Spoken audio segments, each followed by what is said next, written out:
Bom, muito bom dia. É uma alegria para a gente abrir mais um dia de programação aqui na Casa Sul Global. Eu sou Vitória Brown, sou mestre de cerimônia. Very good morning to you all. I am Victoria Brown, and I will be here with you throughout all the meeting. I will start with a description. I am an Afro-Amazonian woman. I am here dressed in white. I have earrings from the Quaran people, and I have a mermaid tattooed in my arm. I would like to thank the presence of you all, and also those following us via YouTube. Please, I hope that you all have your headsets for us to start. The program will be then heard thanks to the headphones in Spanish, English, and Portuguese.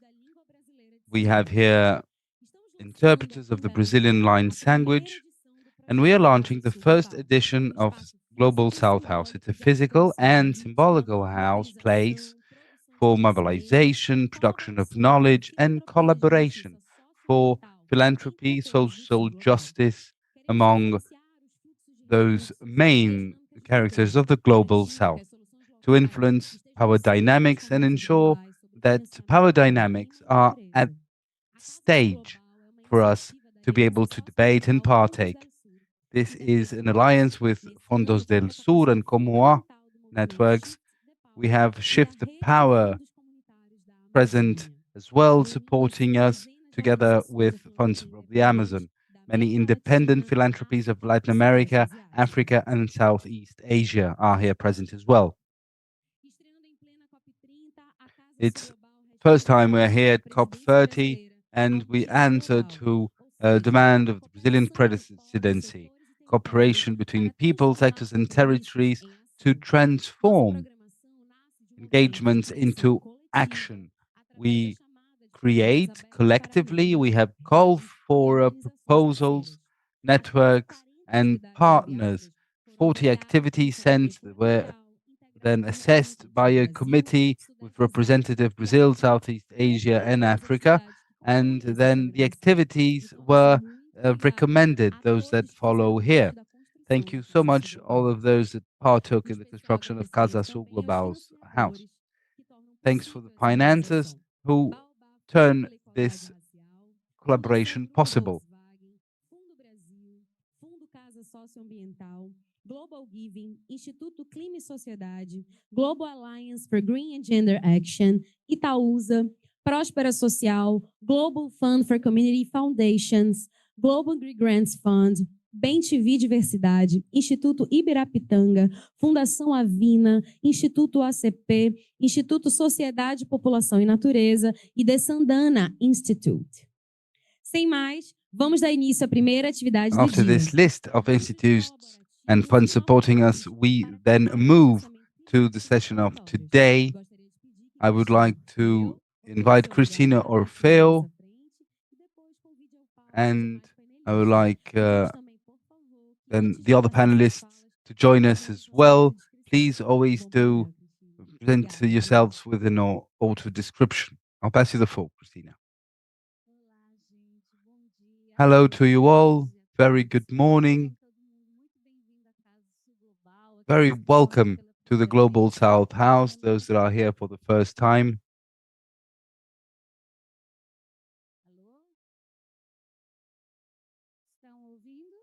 I hope you can hear me well.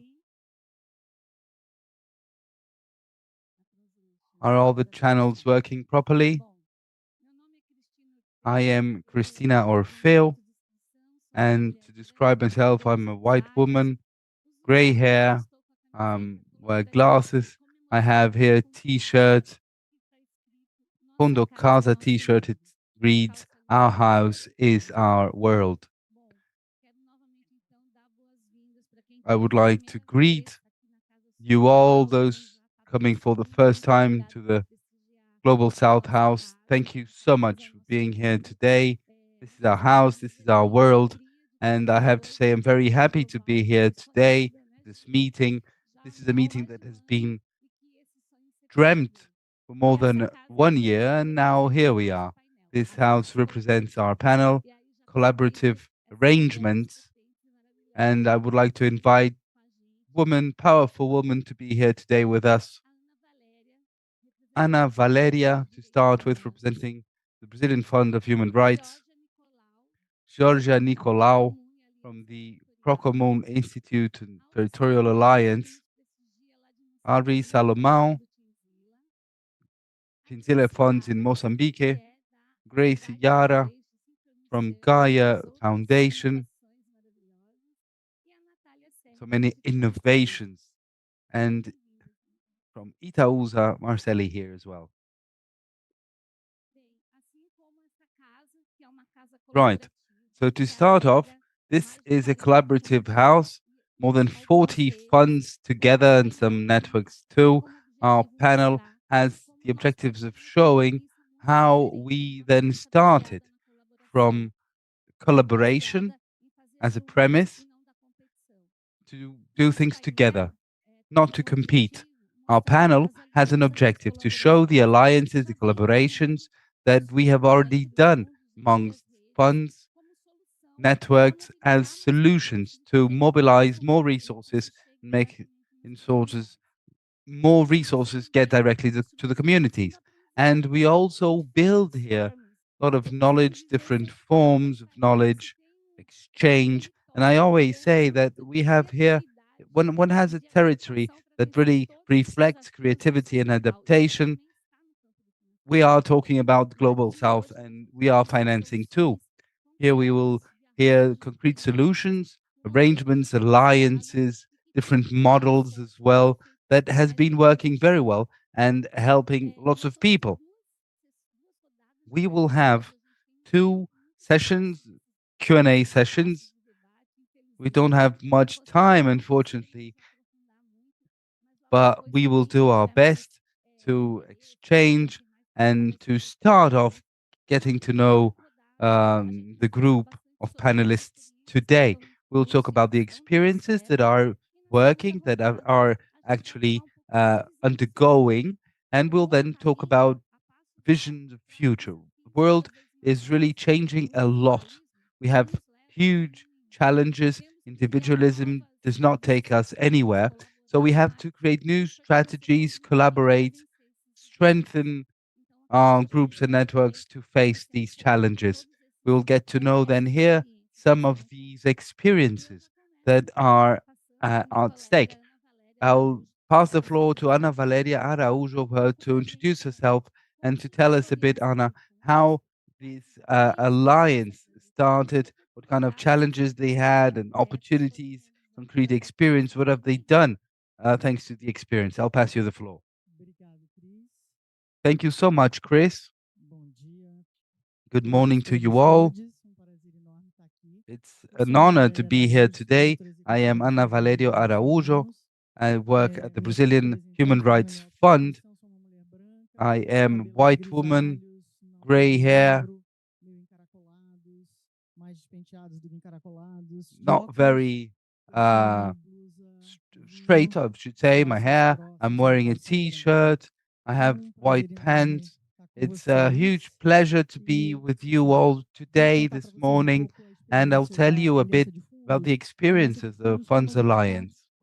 As we are getting to know it today, the Alliance started after the pandemic, an alliance that had 3 funds of the COMOA, in the COMOA framework. They were working together during the pandemic to help populations that were in an emergency situation, groups, communities with emergency funds for humanitarian support. And we got together to mobilize resources and to rebuild those groups after the pandemic. It was an amazing experience, very successful. And recently, we managed also to improve our experience. And the Alliance, as it's seen today, it was born from a diagnosis. 4 funds of the Comum network: Human Rights, Casa, Elas, and the Positivo funds. Those 4 had many years of experience working in many different areas, but very complementary as well: human rights, social, environmental justice, gender, health.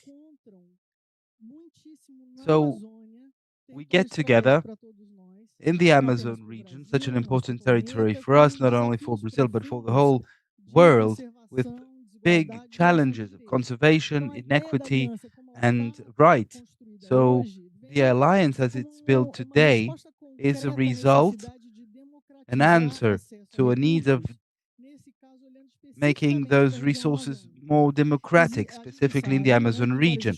We know that although there is an important amount of financing destined to the Amazon region, it's very little that really gets to the local organizations. This is what I have been saying over and over: quilombolas, First Nations.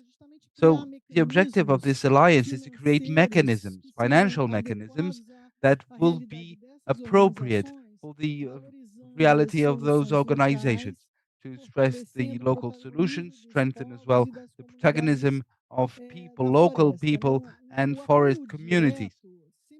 This direct support has been the essence of the work of those 4 funds that are part of the alliance today. Thanks to that methodology, we strengthen the power of action of those working in the front line of human rights, climatic crisis, and finding concrete solutions coming from their ways of living, practices.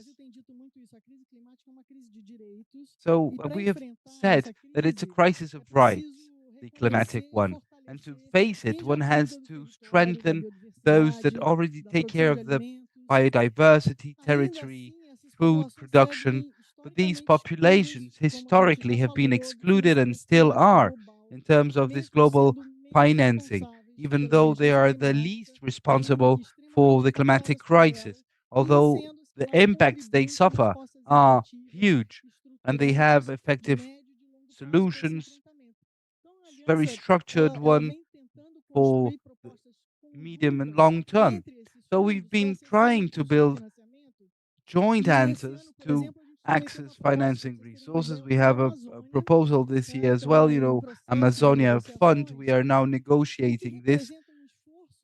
It represents a huge effort to build an architecture, a financing architecture that is really innovative, inclusive, plural, and to really have all those funds working together, not to be centralized, and to be democratic, and to bring in a trusty way resources to strengthen resiliency in the territories. So this was a process that is a result of a lot of joint work. Those 4 funds dedicated to their causes. So we shared accountability issues, ways of doing, trust, respect for local communities.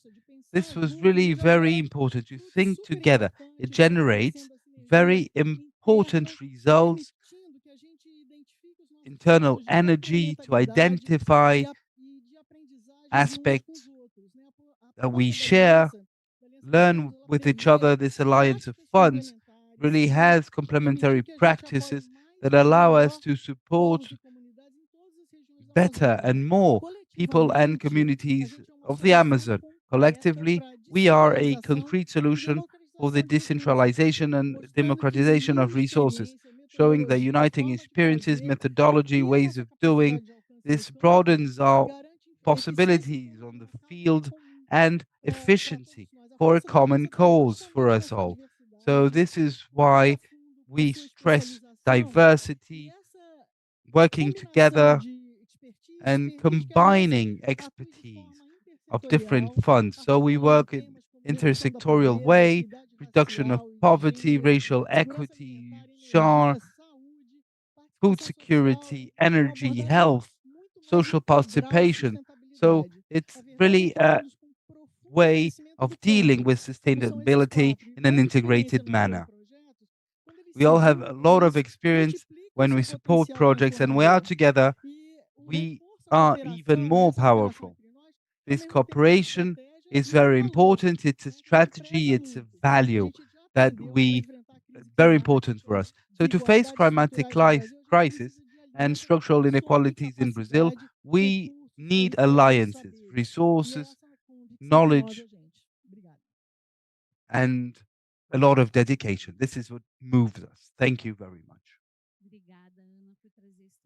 Thank you, Ana. Thank you very much to share the history of Aliança.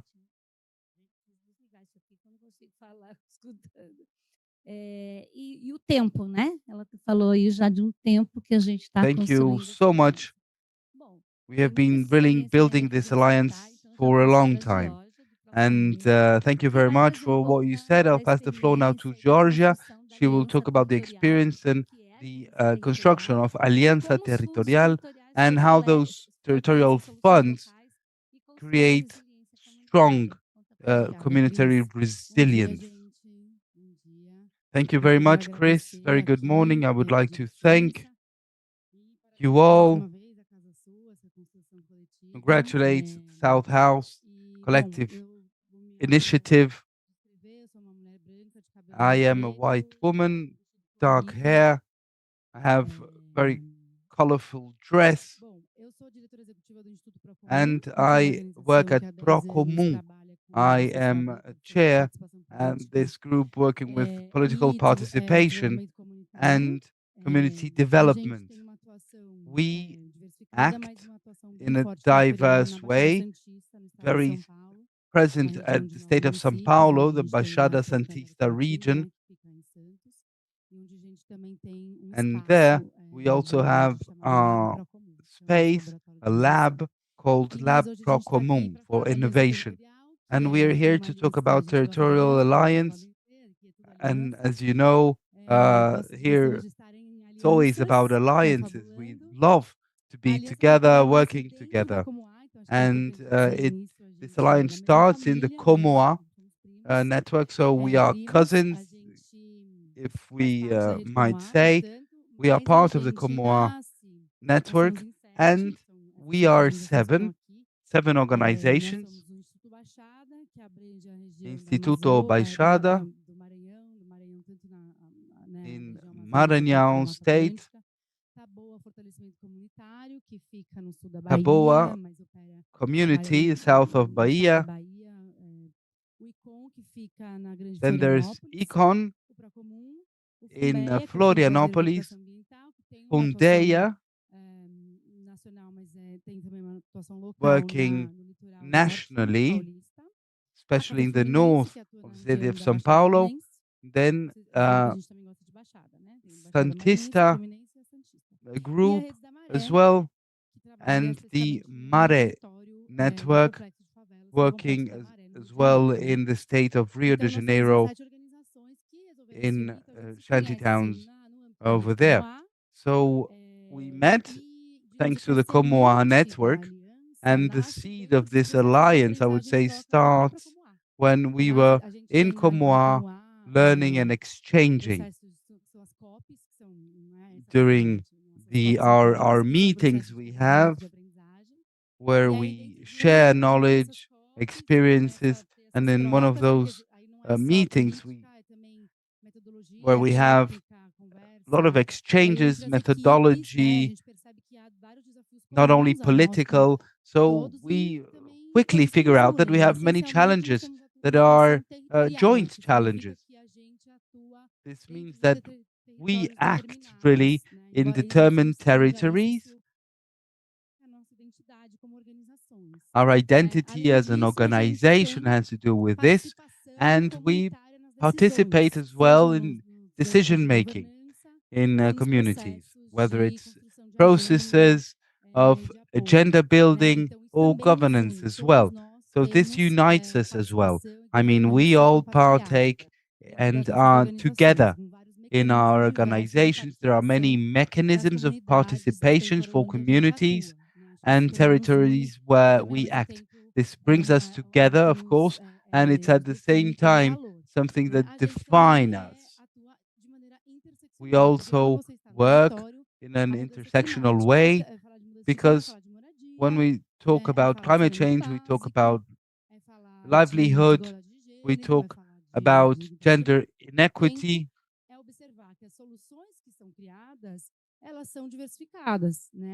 It's to see that the solutions are diverse. They have to do with community innovation, productive inclusion, basic sanitation. So we are very diversified, really. This is what makes a territory, I would say. More than 400 cities where we work with all our organizations, and we have been for the last 2 or 3 years. Was it in 2023 we started, we launched? Was it? Yes. Good. So we twice in a 2 years period, we always have big gatherings where we exchange a lot of information. We talk about methodology. We talk about our role, strengthening our capacities, political action, resources, building narratives.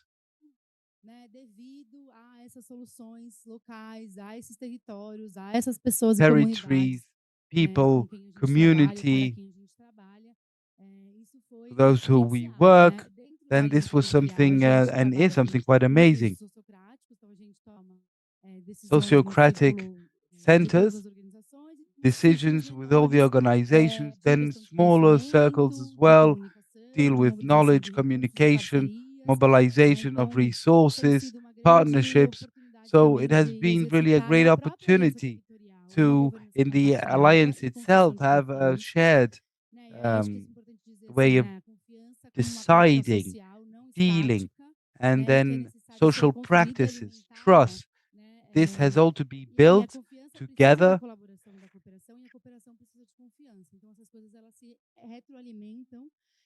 Collaboration, trust, all of this is so important. We have to build the space for this to happen, agreements, accountability, and adaptation of those agreements. This is something that we see inside and outside, the way we support organizations and collective groups. We have to really know a lot of the place, of the people, to be permanently there. We're not just visiting and flying away. So we have been working for more than 10 years, some of us even more, and we have been in the same territories for more than 10 years, seeing a lot of things. So building trust and a philanthropy of presence, really, and partnership. This is something we do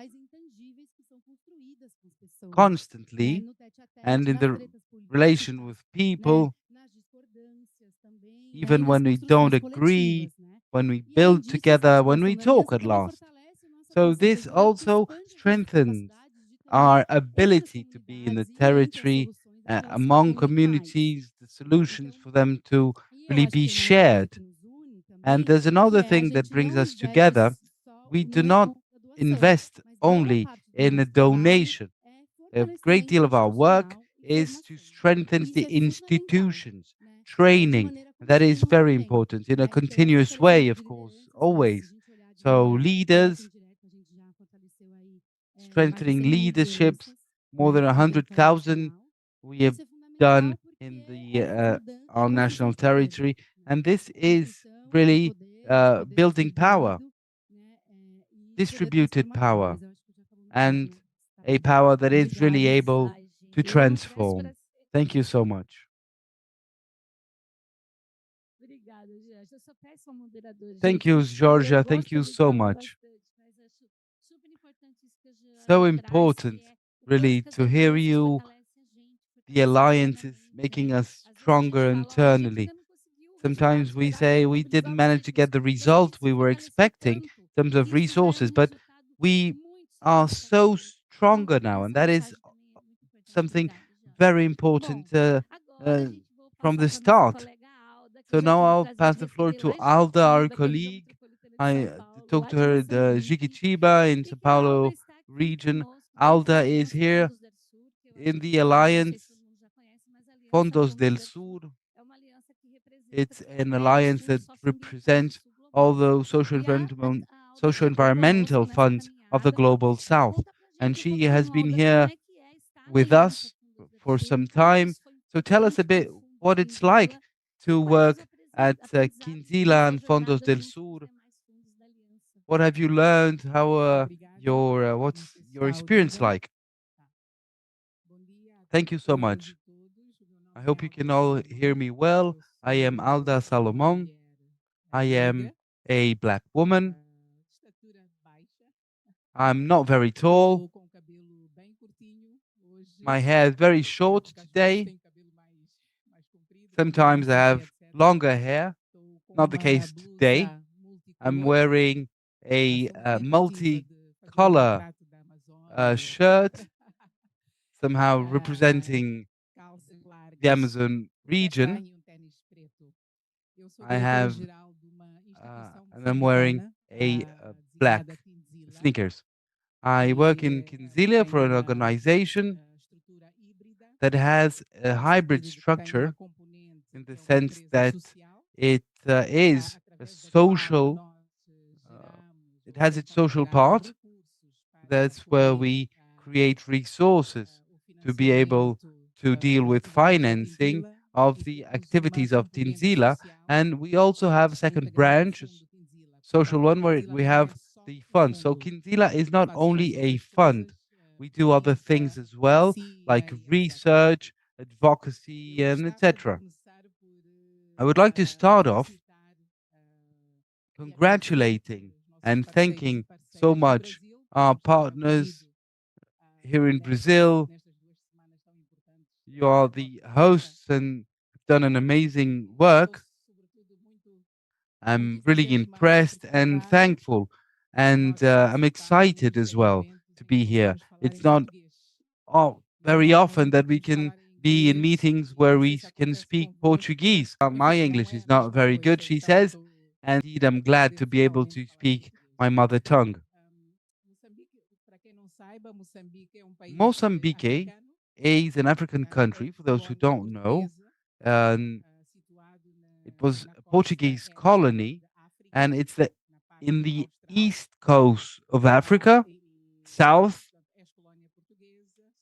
an ex-Portuguese colony. Our language is Portuguese. We have other national languages as well, but there are many countries that speak English that surround us. So there is a linguistic pressure, really, I would say, on our country.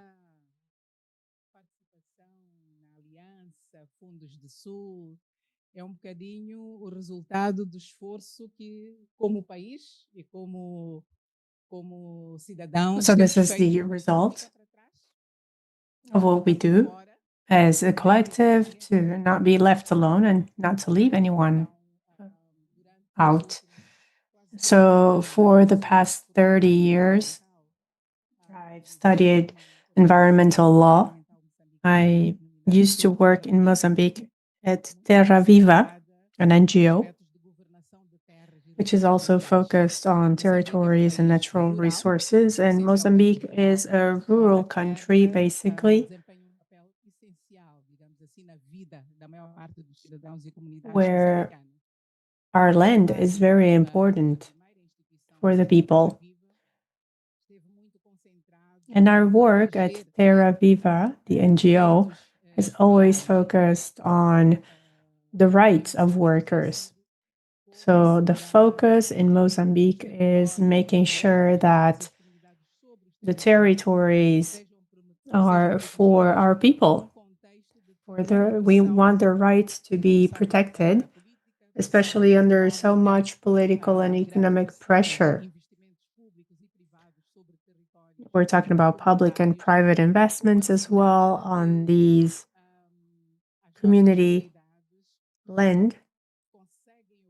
So we have to, again, make sure that our communities are able to occupy the space that belongs to them as development players. So this is something that I've been working on with my colleagues for many, many years. We want to protect people's rights, but we have noticed as well that just protecting their rights is not enough.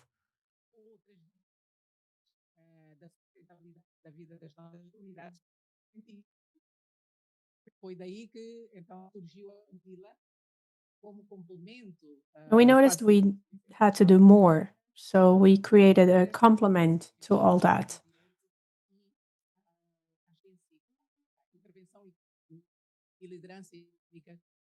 So we tried to intervene and help.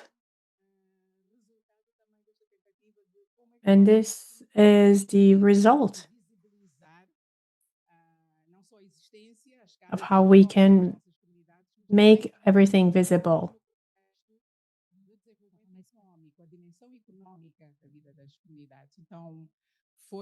So we have to think about the economic dimension as well. So it's been very important to us to be part in the creation of the Alliance.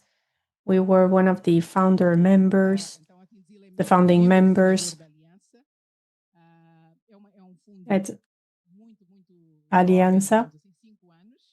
It is a quite recent thing. We've been on for 5 years. I mean, Fundo Casa has been around for 20 years.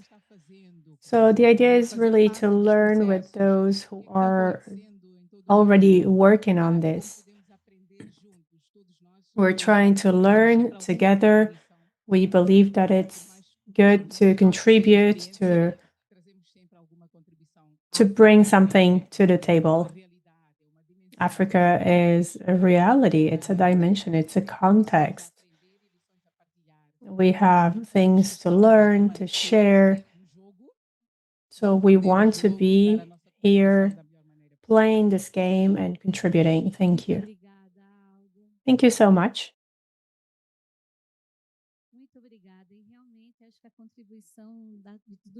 It's true. I think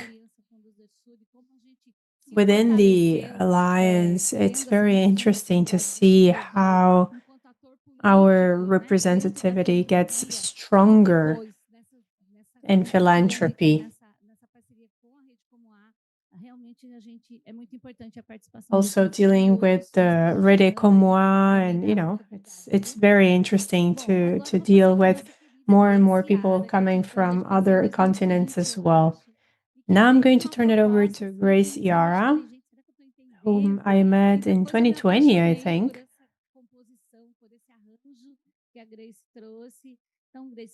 It's so nice to see what Grace is bringing to the table, and I wanted to know, as an international philanthropy institute, how do you think we can all work together? How can we focus on the best practices and partnerships with what is happening already in the Global South? Hello, everyone. I am Grace Souza. It's a pleasure to be here. I am a white woman. I have my hair up on a hairdo. I am wearing a green dress and yellow sandals, and I smile a lot, I have to say. I work at the Alliance for the Amazon with the Gaia Foundation in the UK, in London. And I am the manager. I always keep forgetting the title. I think it's manager for partnerships in LATAM for Synchronicity Earth, which is also in England. The Gaia Foundation, by the way,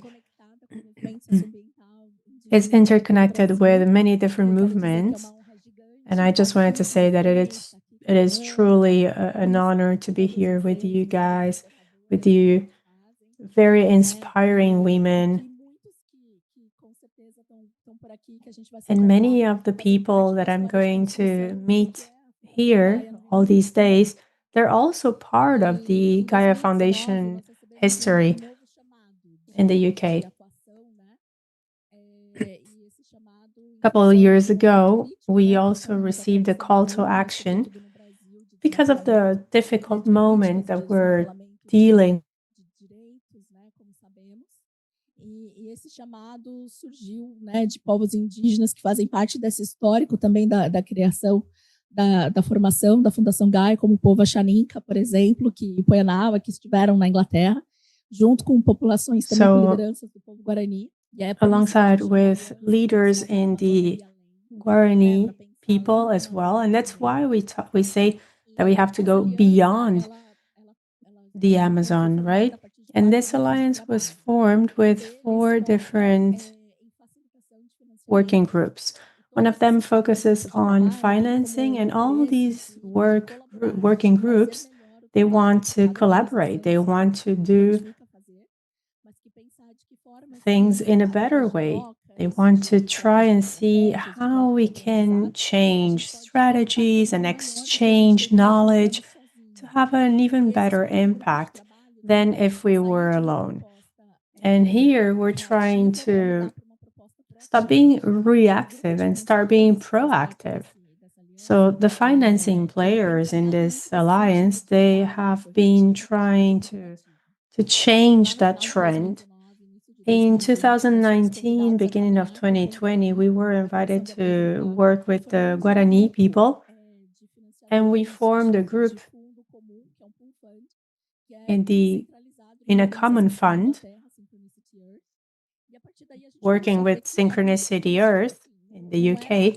And then we noticed that it was very difficult, actually. It was not going to be easy.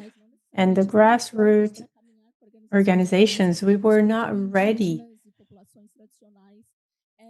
to deal with that.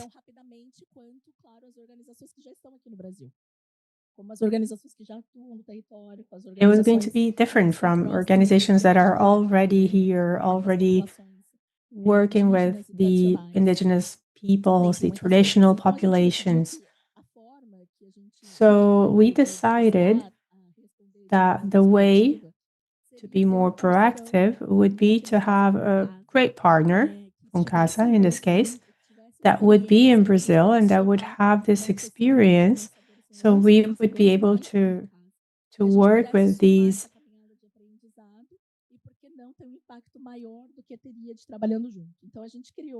funding partners, and we would have a better impact. That's how we created this pool fund with Fundo Casa. And I think what's nice about the pool fund is that we have many different ideals that connect us, but one of them is being as flexible as possible to try and respond to what is happening. So this supports 55% of the annual pool fund. We work with initiatives that are important, things that the Fundo Casa had already done with other networks, but then we would need more resources as well to support more groups. So every year we look at what initiatives are receiving less support in comparison with the demands. So we're there with them in this process. Also, out of this total amount, a part of that goes to a part of the group. So even though everyone will have their own trajectory, we also have opportunities for these funding players. Of course, we have due diligence forms and everything. We cannot simply just start with a new partnership and that's it. So in this regard, having a partner in Brazil and being part in a partnership is extremely important. So we're able to support these initiatives. Another interesting thing is that we also think about emergencies. Whenever there is an emergency, whenever we need to do something specific, go to certain events, work on any initiatives, I think important things that would be nice for certain groups, but anyway, we would have resources for that as well.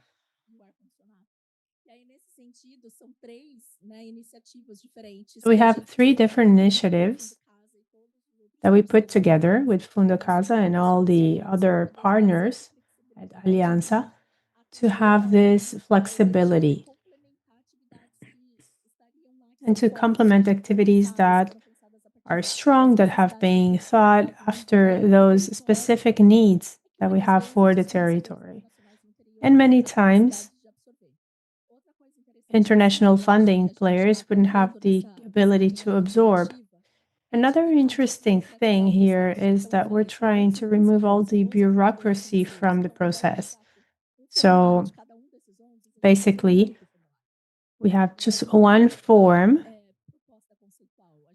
just one conceptual proposition, just one connection.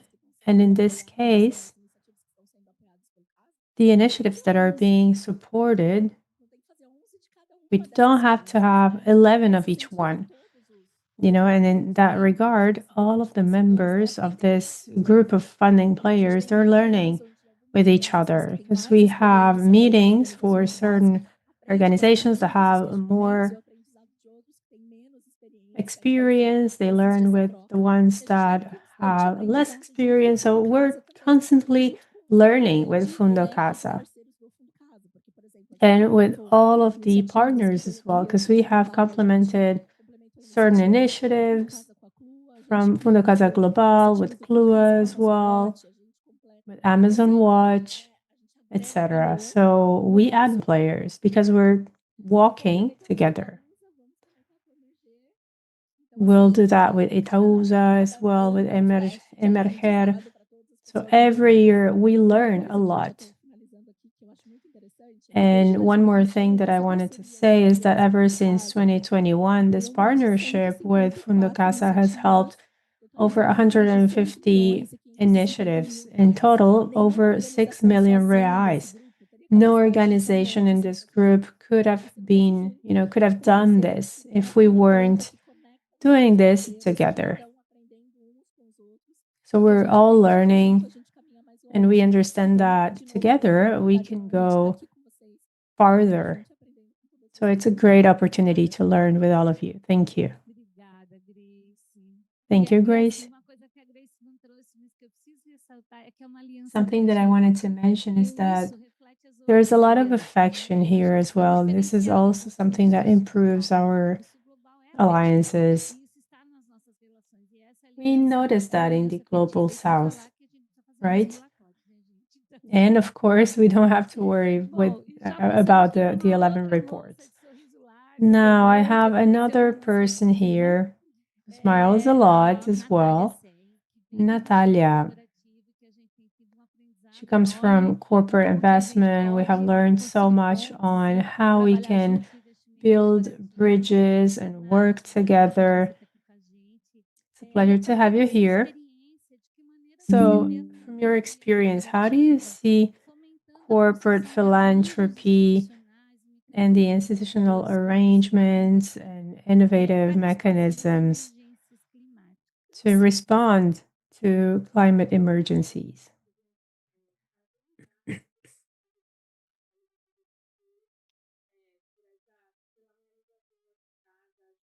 Thank you for the question. I'm very happy to be here. So many inspiring women.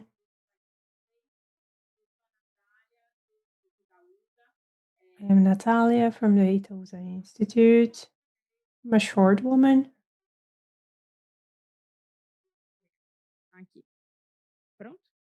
Sou uma mulher de estatura baixa, sou de pele branca, cabelo castanho. I'm a white woman with brown hair and I'm wearing black pants and a green t-shirt.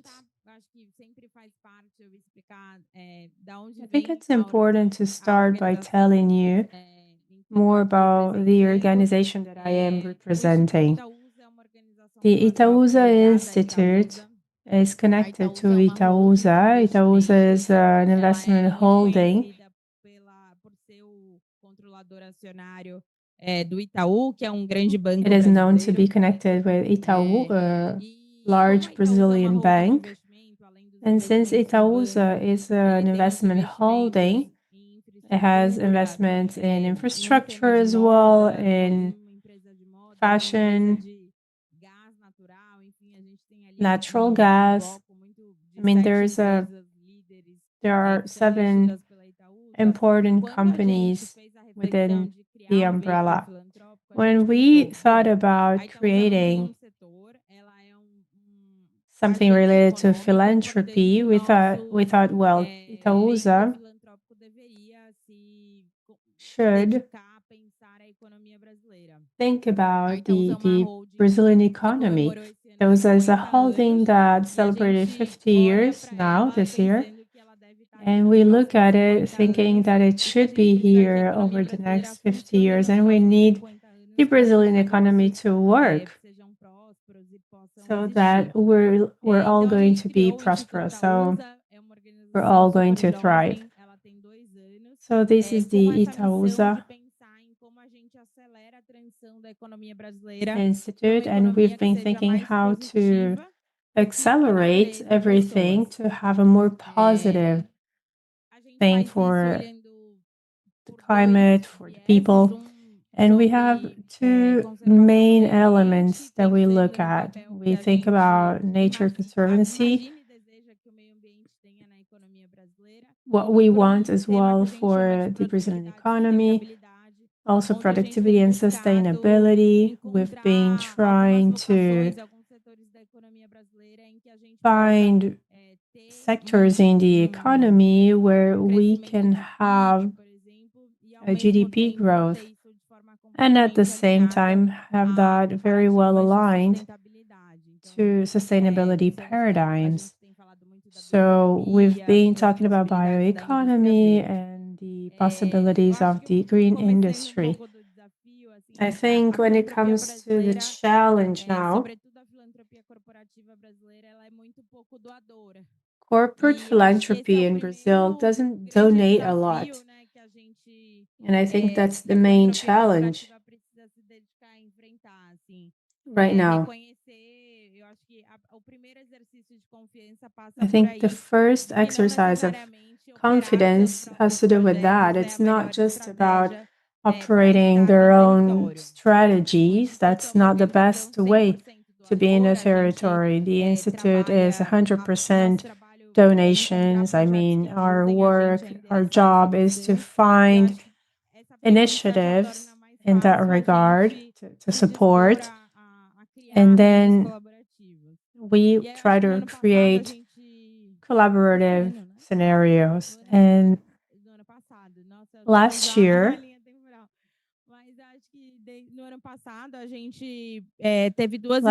we had 2 interesting experiences, very important really for the Institute. It helped us think how the Institute, with so much compliance and all that, we were thinking how we could really get to the right territories.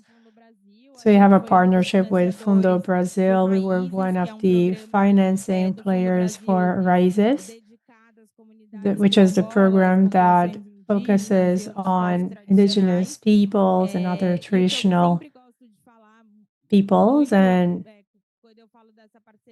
when I talk about this, I usually say that even though we're a corporate organization and we have a very clear mission to work with Brazilian economy, we were able to find a common place, let's just say, with very good results.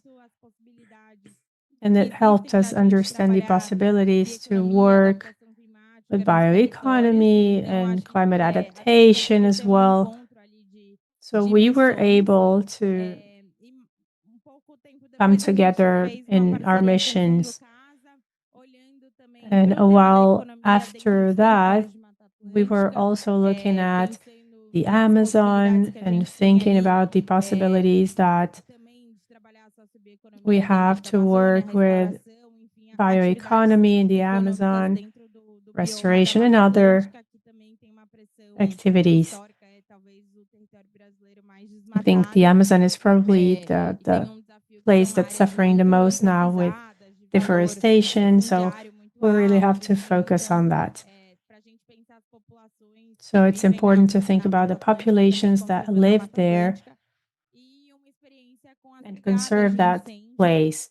We also had this experience with the fire brigades, and we see forest fires as an economic risk, actually. Besides the loss of biodiversity, we see that there is a huge economic impact. And if we want a better economy for Brazil, we need to think about strategies to contain these forest fires.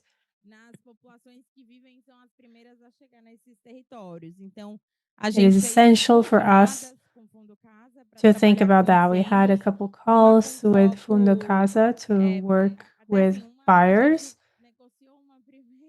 We even negotiated that. The first call that we had was an emergency. It was when we had that high volume of fires last year. And the idea was to try and deal with that as quickly as possible with fuels and resources so that brigades could go there and deal with that.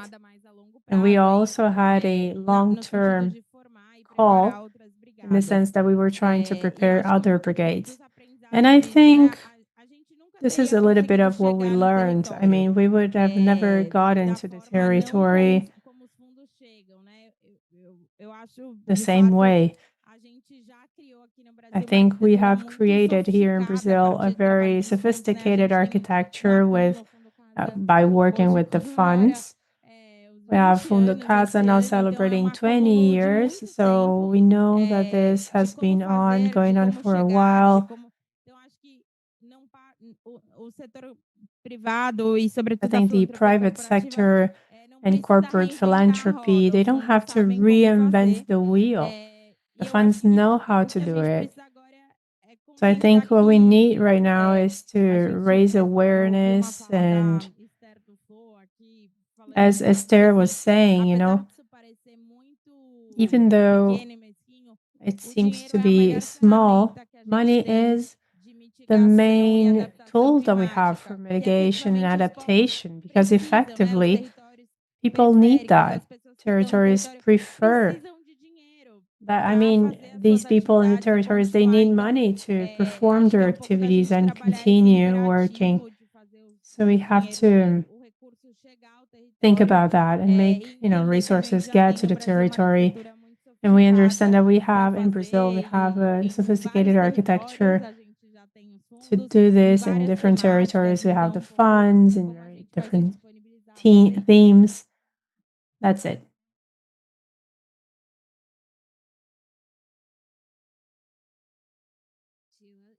A gente tem, acho que o aprendizado de trabalhar junto é forte aqui. We have learned so much working together with corporate investment as well. I think we're all impacted, but we see what happened right in the south of Brazil with the floods.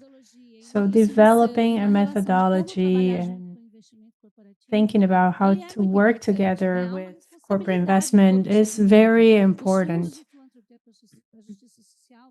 The funds for social justice are here, to discuss these possibilities. I think we have a lot of potential to bring other philanthropies as well. And just talking about Fundo Casa, I wanted to say hello to Renato Cunha from the Grupo Ambientalista da Bahia. Thank you for being here. Well, I know we don't have much time left.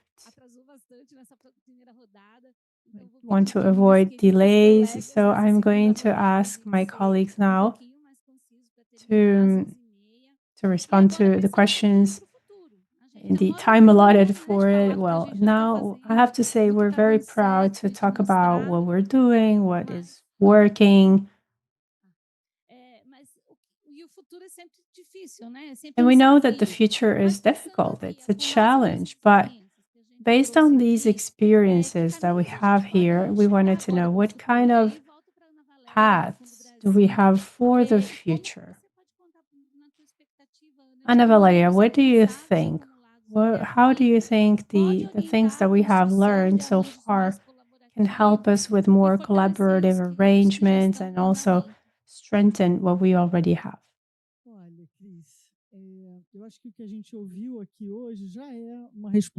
I think what we have heard so far already answers that. I was talking about our experience. We're 4 different funds with a lot of knowledge and a lot of experience. We have Fundo Casa, Fundo Brasil, Aliança as well. But by working together, everyone can learn and adapt. I think we have developed a way of working that gets better as we learn with our partners in the field. But we don't have to do things our way. We have to do them the best way.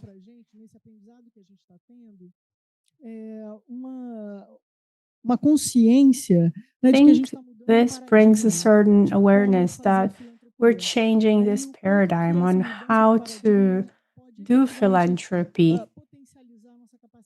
It can really potentialize our ability to bring resources to the field so that we can get to more people, more groups, to be in different regions. Technical support is necessary everywhere, and nobody can do this alone. So it's important that we do this together. My colleagues here were saying the exact Recording same. in progress. There is so much potential to expand our capacity, to do even more in the territory. Even though we're talking about 5 years here, the fund in Mozambique is recent. It was founded 5 years ago, but still they have done so much. Grace was telling us about Itaúsa, and well, Fundo Brasil has this experience with the Alliance, but also with corporate institutions. We have Itaúsa here. Yesterday we were talking to Vitor from Volks as well, talking about this experience. I mean, we have to be open to all this with corporate philanthropy, thinking that we're there in the field. We have a good impact. So it's interesting for the corporate philanthropy to join forces with us. And for us, it's good to join forces with them to bring more resources to the field because we cannot do that alone.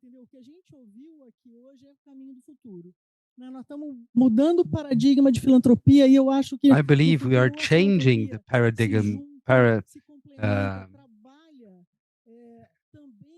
paradigm of philanthropy, really. So putting funds together, otherwise the challenges will be very big. Indeed, we have to work together and a lot in collaboration. Otherwise, we won't be able to deal with the problem. Now, to say it in a bit of an optimist way, if we work together and collaborate, we will be able to deal with it. I believe that is the path we have to take. Thank you, Anna. Indeed, together we are stronger, I believe. Now, Geórgia, we have a great challenge. in terms of financial sustainability. Yesterday, I received an email of Inter-America Foundation. I know they support many funds in the Global South, and they said that they are back to activity. Their budget has been approved by the foundation, and in the months to come, they will start to operate again. I think that's a great news for the funds. And so the question is, in your vision, how to balance those territorial funds in the long term? Because many times things are really in short term, very oscillating. What kind of perspective can you tell us? How can you make us understand better? Now, from the Aliança Territorial perspective, when we organize our strategic planning,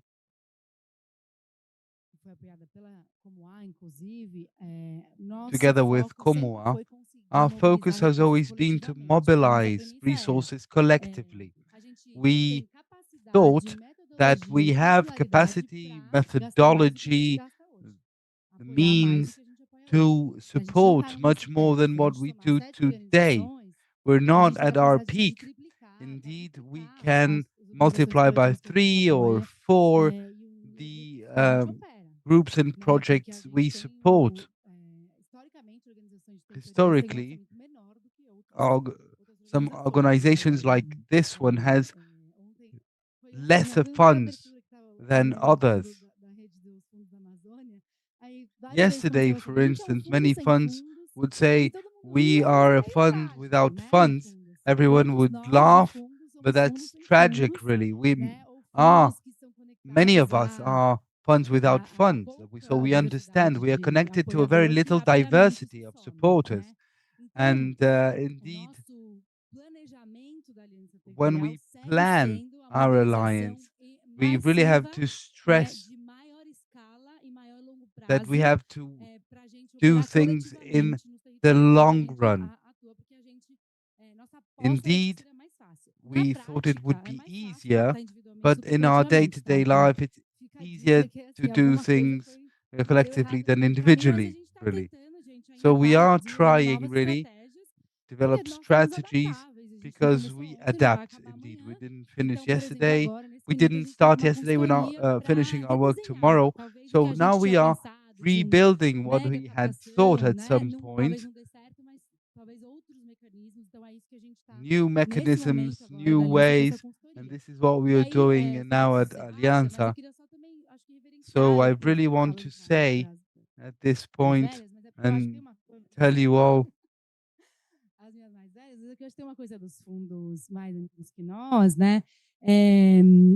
One has to say that there is a lot of learning in the process. So I thank very much the elderly that have been working with us to put it in a manner. And we have a lot of alliances, but things are not enough. To get organized is what we have to do to collective building. And I really think that Comua and those initiatives working together, they have a lot of power. A political incidence as well on the field that is possible in terms of economy, generating economy solutions. It's not only a slogan, but it's concrete results for people every day to be efficient. So indeed, it's not about it, it's all about results as well. Resilience, scale, income, social tissues, inequalities that have to be dealt with. So this is very important for all of us.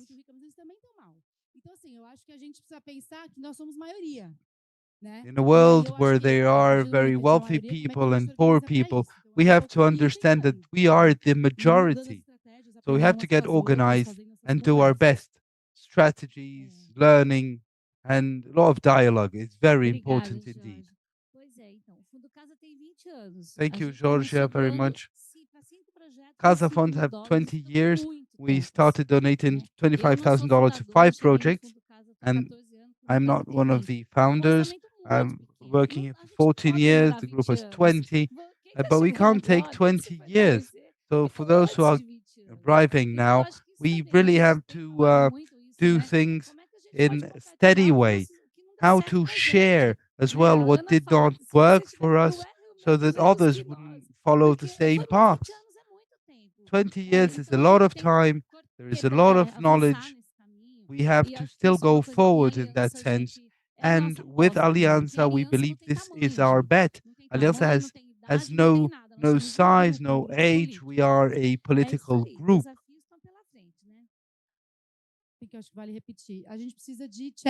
We really need champions in many different domains.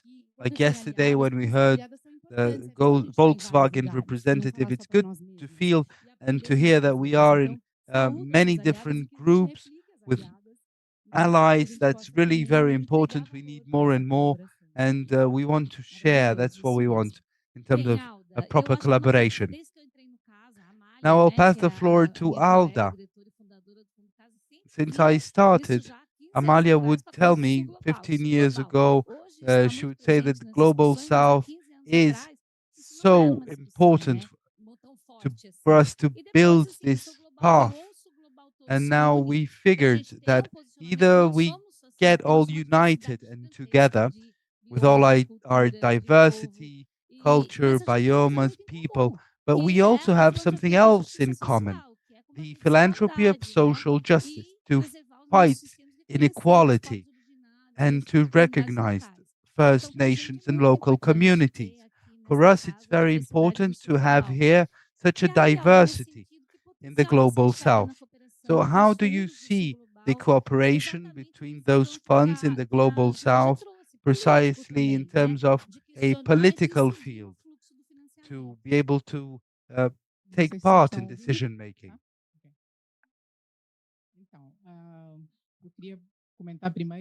I would like to start talking about the Alliance of Global South Funds. We are so diverse here in our South. We are so complex. And that is what enriches us.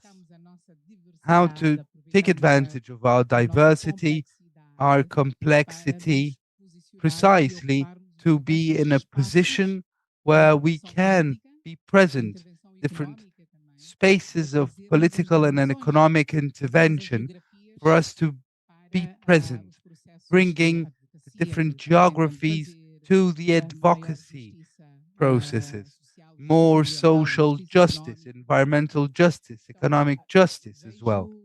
So I do see some possibilities. First of all, to enlarge the diversity of our alliance. At this point in time, we have important steps in terms of all the continents that are represented in Aliança. We have Latin America, Africa, Asia. So I believe we are following the good path. So how to really have a representative South? We have to expand. That's one thing. Africa is huge, as you know, so we still have a lot to do in our country to be able to bring the African reality to those funds. This is something the huge challenge that we have to keep on going forward. And then we are very diverse, as I said, all right? Now, the agendas. We have to help each other.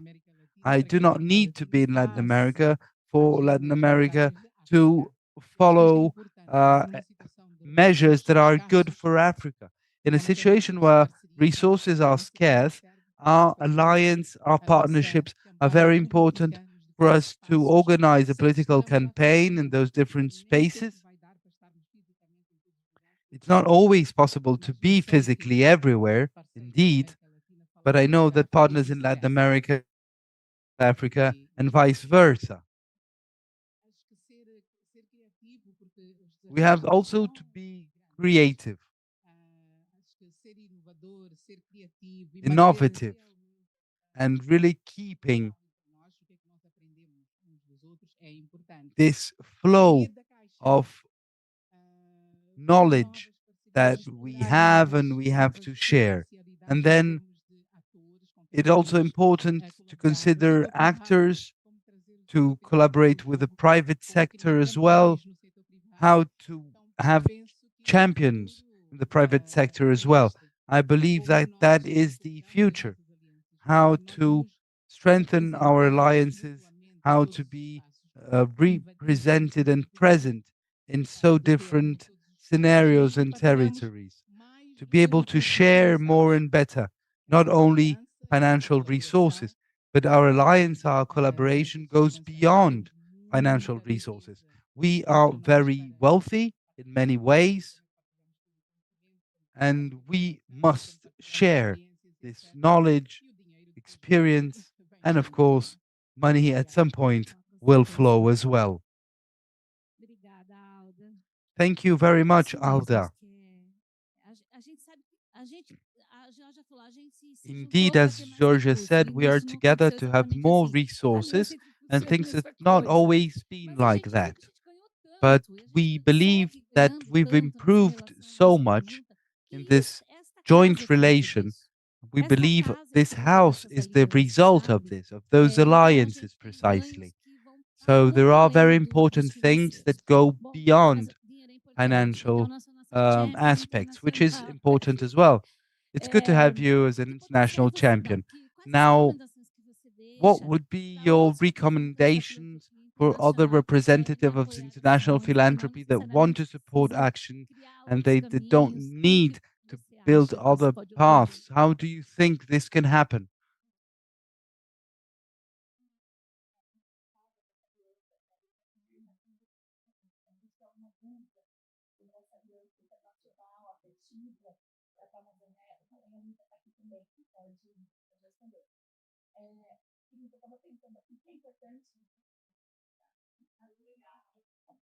E agora? Agora sim, tá. Só vou dizer aqui de novo que a Lívia, quem do Full Circle, está aqui também e pode, né, apoiar, responder perguntas, faz parte da aliança e desse coletivo de doadores. Now that we have the mic back on, I wanted to say, in terms of recommendation, that it's important to recognize that philanthropy starts from inequality, difference. That's the to begin with of our trade. So it's important, and we always say this here, how to use this social mobility, our power construction to make systemic change. It's important to be recognized, yes, and from that moment on to understand that the process of training and capacity building, this has to do also with donors, not only reproducing colonial processes that brought us where we are. So less documents, less bureaucracy, for us to have one document for all the partners, to be flexible and understand that the Amazon region needs a lot of support. The other biomes as well, they also need help, and has to understand that indigenous groups need, and they have their forest alliances, so we have to follow those as well. And everything is very much connected. Those territorial limits were imposed. It did not work bottoms up, you see. So when we build our strategies, when we think about them, all of this has to be we have to take that into account. And then in a territory, one has really not to create something new proposals, but to understand what is already being done. And then time, the concept of time. Sometimes we have projects for 1, 2, or 3 years, but the struggle is a continuous one. So we have really to think of ways of organizing partnerships in the long term with a strategy, a way of strengthening our partners in this strengthening process. That's so important. And another element one has to stress, we have to be multidisciplinary. That's the ways going through, really. Sometimes we are very much concentrated in conservation, in hectares, but without societies and people, nothing is really possible. So one has to take that into account. When we have a pandemic situation, for instance, it was very clear how much resilience we had to have. So working with people that are there every day, that have an open-minded people to try and understand multidisciplinary what's happening. It goes beyond our capacities, really. So the first thing one has to do is to strengthen the capacities of the donors. The donors have to adapt to what's happening at the edge, and not the reverse. And this is a continuous struggle. We're working together to be able to change this situation. We need this knowledge. We need to work together to be strong. Thank you so much, Grace. I know you are someone that really will take the message to the donors. We know how much you work, Grace. You do it very well. So thank you so much. Other funds in Latin America receive the support as well, and we're all very grateful. And now, in terms of cooperative philanthropy, the question is, it's quite a challenge really to connect these two worlds. We have been trying that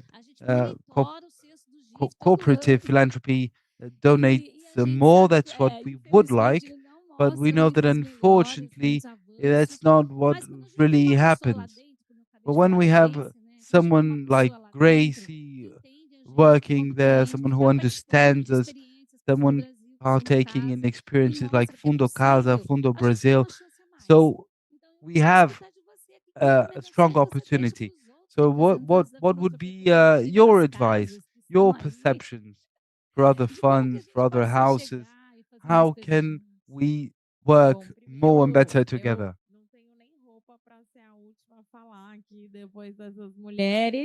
It was really quite an honor to hear you all, and I'm honored to be here. And to answer your question, I would say that cooperative philanthropy has worked for a long time with that goal, that is, that one should dialogue with business. So we've seen that movement happening with the organizations working for education and to establish a relation with a business. That was the mantra of philanthropy for a long time. We have to align private sector with our trade as well. And today here at COP, what we see is that climate change is really a very important topic, and it really is everywhere. We are here today, COP 30, many companies are here present, and climate change really has to do with everyone and every trade and every business, not to mention the private sector, who has a huge responsibility. And then there is no economy without nature. We can't produce anything without nature. So private sector should want to partake in these initiatives for trade to continue and for the nature to be heard. Now, in terms of climate change and what we've learned, we can't build business resilience without building territory resilience. And we have an example at Itaúsa. There's a Dexco construction material company. They have they are in Taquari, region that was flooded, and for them it wasn't a problem. They were in a very high spot. They did not suffer the flooding. But the day after, no one could work there. The personnel couldn't go to the factory, and shops were closed.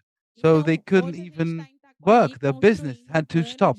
Today in Itaguari, we are building a climatic resilience plan together with Votorantim Institute and other organizations to be able to think resilience of territory, to think this how a certain city hall can dialogue with communities, how to deal with communication, risk communication specifically, and etc. So I believe that we can keep on the same mantra, that is to align private social investment to business, understanding that today the resilience depends on resilience of territories. So, and the territory is the one that knows how to build the resilience.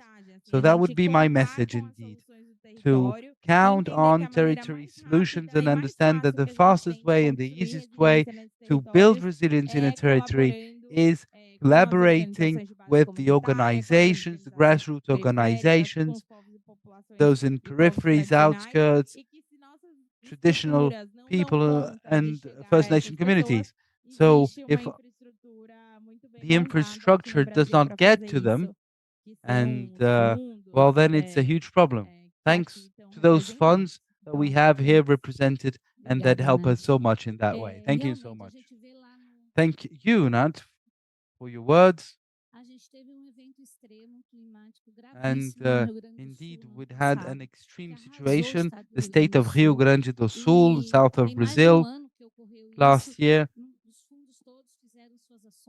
The funds did their best to support, and 1 year after, Fundo Casa made a call for proposals. After the humanitarian aid, we need another kind of help, structural one. So in this year and a half, we understood that the state was able to rebuild main infrastructures, companies as well. They have a fund to try and rebuild what was lost. Now we had a second call for proposals, and we see that for many, the situation is very complex still. It takes time to really get the money to get to people. Infrastructure was built, a lot was rebuilt, reorganized, but the communities, those who really were in need, they are still there. People who lost all of their farming, co-ops, those working with recycling. So you see, time is so different, one than the others. We cannot forget, and we cannot allow this climate crisis to make inequality even bigger than what we already have. We have 5 minutes for other questions. Let us take 2 questions.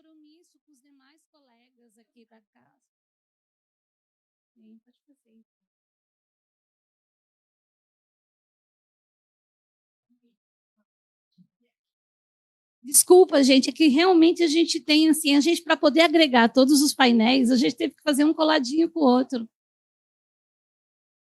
Meu nome é Julia. Tá me ouvindo? I am Juliana. Eu estou com uma camiseta amarela. I'm wearing a yellow t-shirt.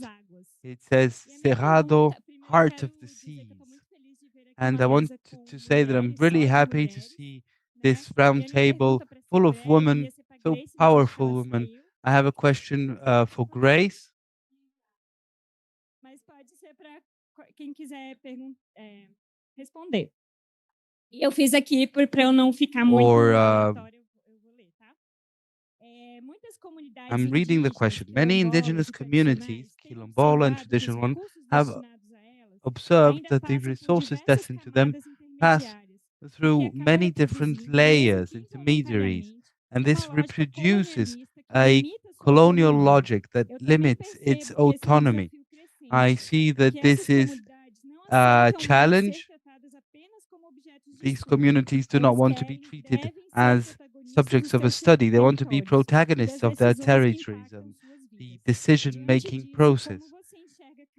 So how do you see new ways for us to get apart from decentralization and direct access to resources? How can we strengthen the decision-making power and going beyond those superstructures that are still present?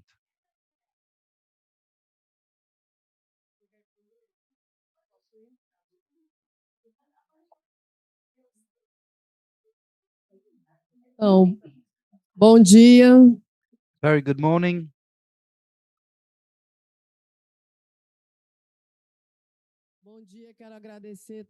Good morning to you all, and I would like to thank and congratulate this roundtable full of women. I work with the Brazilian Women Coordination, and we had support to organize our feminist house, 60 women of different Brazilian territories. And what I like to say is I would like to provoke you with the following question. In terms of an articulation of feminist Brazilian women, those resources, they are not present in our political institutional situation. So when we talk about innovative action, an organization that has more than 30 years has really is in another situation. It's rooted. And we have a great diversity of women in those territories. In the feminist house, for instance, we hear a lot of stories about resistance in Quilombola, riverside people, and urban territories as well. And we can talk about problems with garbage and those initiatives with an urban vegetable garden, democracy.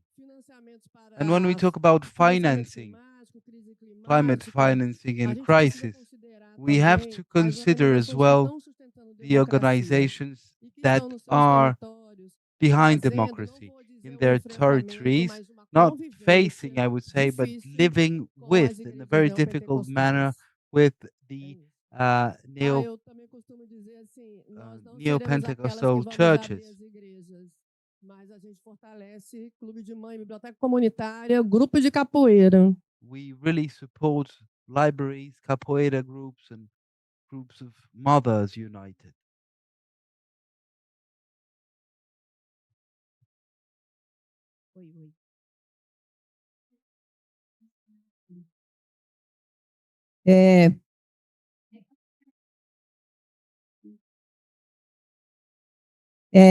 Bom dia.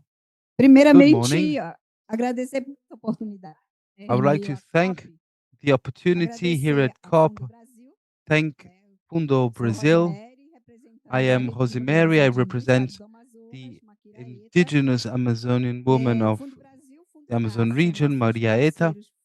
Fundo Brazil, Fundo Casa are our main partners. For us, as indigenous women from the Amazon state, it has strengthened us a lot. When we talk about funds and demands in remote territories, well, it's complex. The government, the federal government and the government of the state of Amazon, they're not able to answer. That's the last of lack of public policies. But who has supported us really? Those funds. For us, indigenous women, to really get there, to be present where climate crisis happens, human rights violations in indigenous communities, not only towards women, but everyone really. That is very important to strengthen the work they are showing here. And that's something very important. Maquiaeta managed to get there in those remote territories with partnerships, 15,000 reais. At some point, our reality is very sad, I have to say. We need help.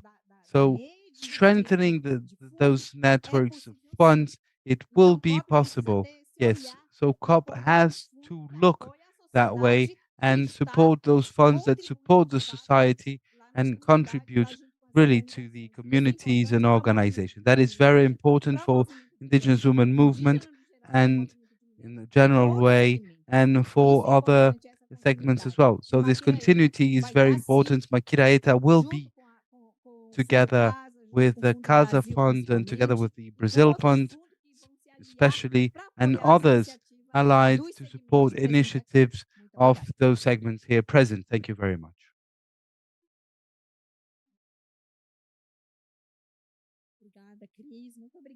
Thank you, Chris. Thank you for the question. Thank you, Juliana. I think it's an important question. We actually have to think about the words, right? The terms. We come from this effective alliance, and this is not temporary.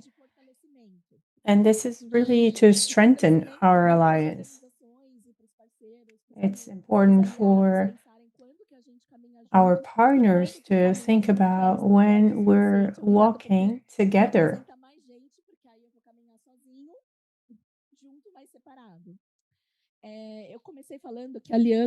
I started saying that the alliance, that one of the partners that we have is the Guarani Voruta Commission ever since 2020. Other members have already worked with them as well, and there are many groups, joining forces with Guarani Kaiapó and other groups as well.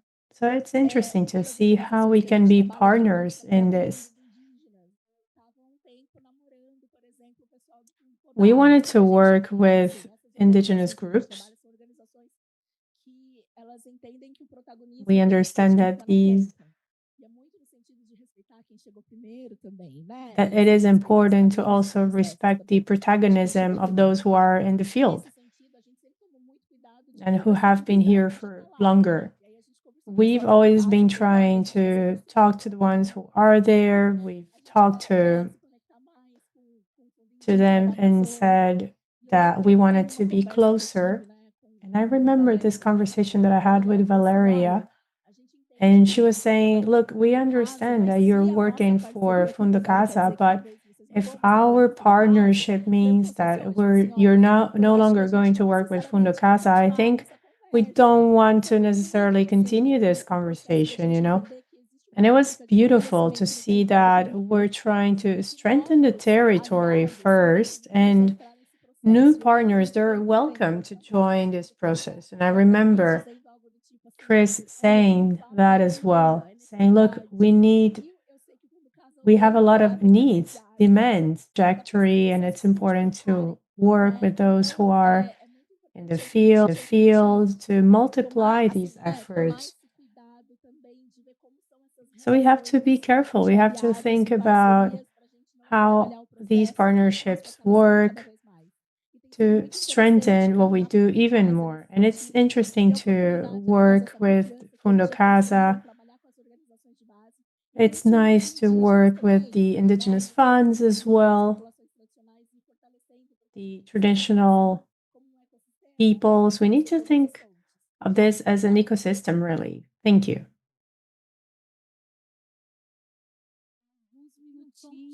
Well, we have a couple minutes.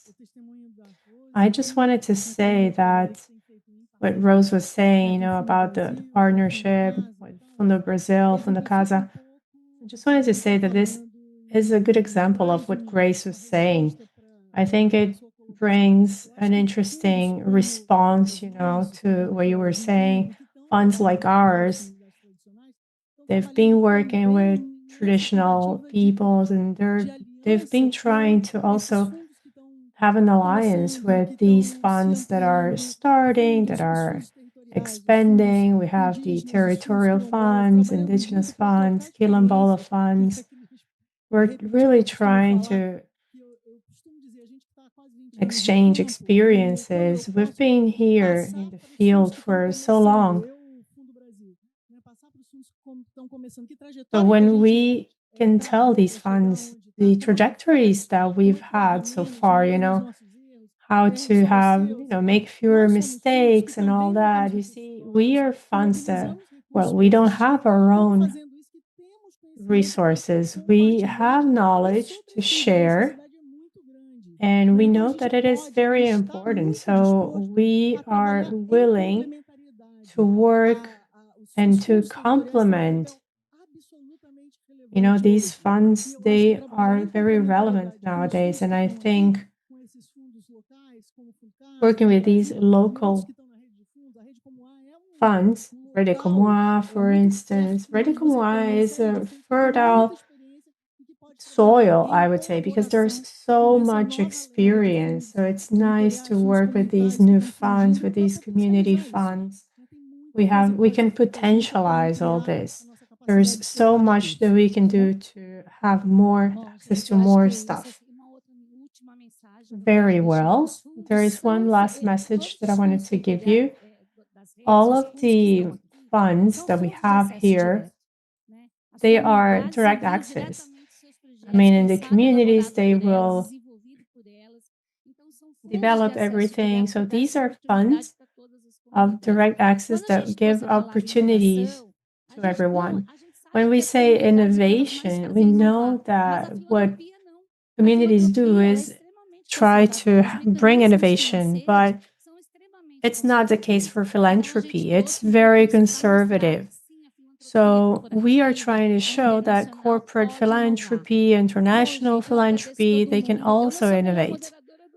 Well, I would like to thank you for the opportunity to be your moderator today. And I have to say, we should not be competing for space. We have to expand this space and be here as a collective. Thank you.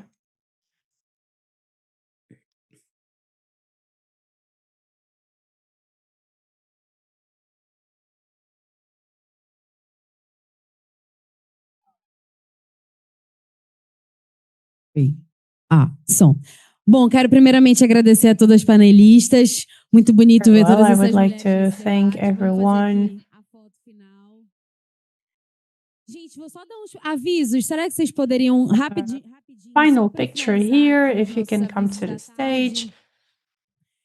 And just before we wrap up, well, we're ending this first activity of the morning, but we'll be here again at 2 p.m. If you want to register for our next session, you can scan the QR code. You will also find a QR code for our survey, satisfaction survey. Your feedback is very important. I would like to thank Canto Co-working, Isabella Canto, for the space. We'll be here until the 20th of November. Except for the weekend. I wanted to request everyone to return their headsets over there with Sophia on your way out. And we'll start registering for our 2 p.m. session at 1:30. So 30 minutes prior to the beginning of our next session.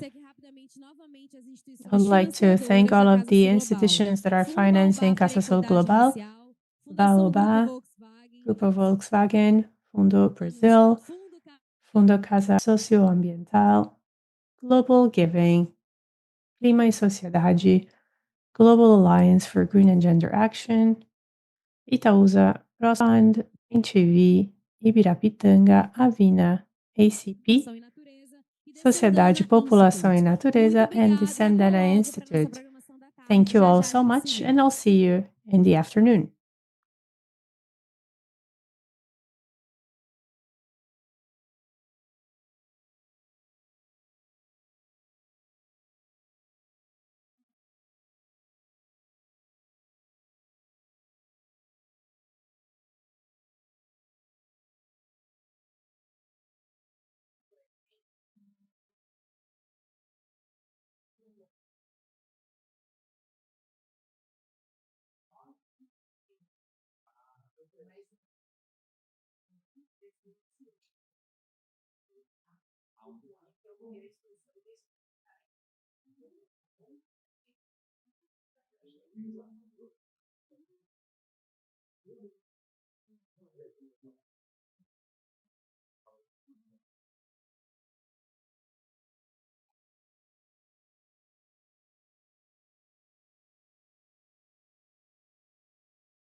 Muito boa tarde a todos. Vamos agora dar início às programações da tarde aqui da Casa Sul Global.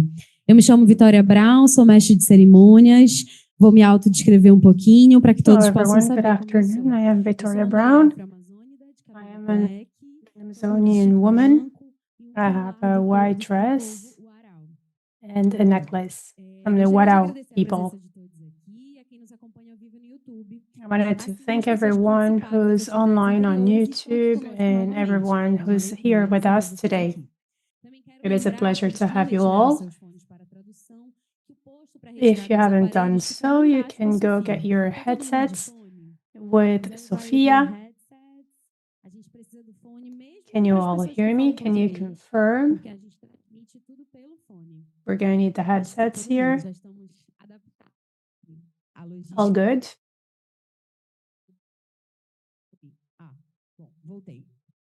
Quero agradecer também aqui ao meu lado a Sara Carriço e a Aridinho. Also wanted to thank Sara and Rangel, our Brazilian Sign Language interpreters. We are launching the first edition of Casa Sul Global. This is a space for political articulation, mobilization, knowledge production, and collaboration for philanthropy in the Global South. We would like to impact the flows and resources and power dynamics, guaranteeing that local solutions are at the core of our global conversations on financing for climate and nature. Casa Sul Global is an initiative from Aliança, Socioambiental, Fondos del Sur, and Rede Comua. And we also have the Shift the Power movement and the network of community funds in the Amazon with us. We have many different players from Latin America, Africa, and Asia. Casa Sul Global is responding to the call of the Brazilian presidency to have a global workforce, cooperation between different sectors and territories to transfer commitments into action. Our program comes from a collective creation through the call of propositions for members, networks, and partnering organizations. The 40 activities that were sent were assessed by representatives in Brazil, Asia, and Africa, and therefore some activities have been assessed and recommended for our program. I would like to thank everyone who has been part of Casa Sul Global. We would also like to thank our financing partners, our funding partners, Baobá, Grupo Volkswagen, Fundo Brasil, Fundo Casa, Socioambiental, Global Giving, Clima y Sociedade, Global Alliance for Green and Gender Action, Itaúsa, Prospera Social, Global Fund for Community Foundations, Global Green Grants Fund, Bem TV, Ibirapitanga, Avina Foundation, ACP Institute, Sociedade População e Natureza, and the Sandana Institute. This morning we had our first activity with Fundo Brasil, the Direitos Humanos, and now we're going to talk about our second activity from territory to territory, the power of financing local voices. And I am going to turn it over to Fernanda Lopez now. You may come to the stage. You may also invite the other speakers. Thanks, everyone.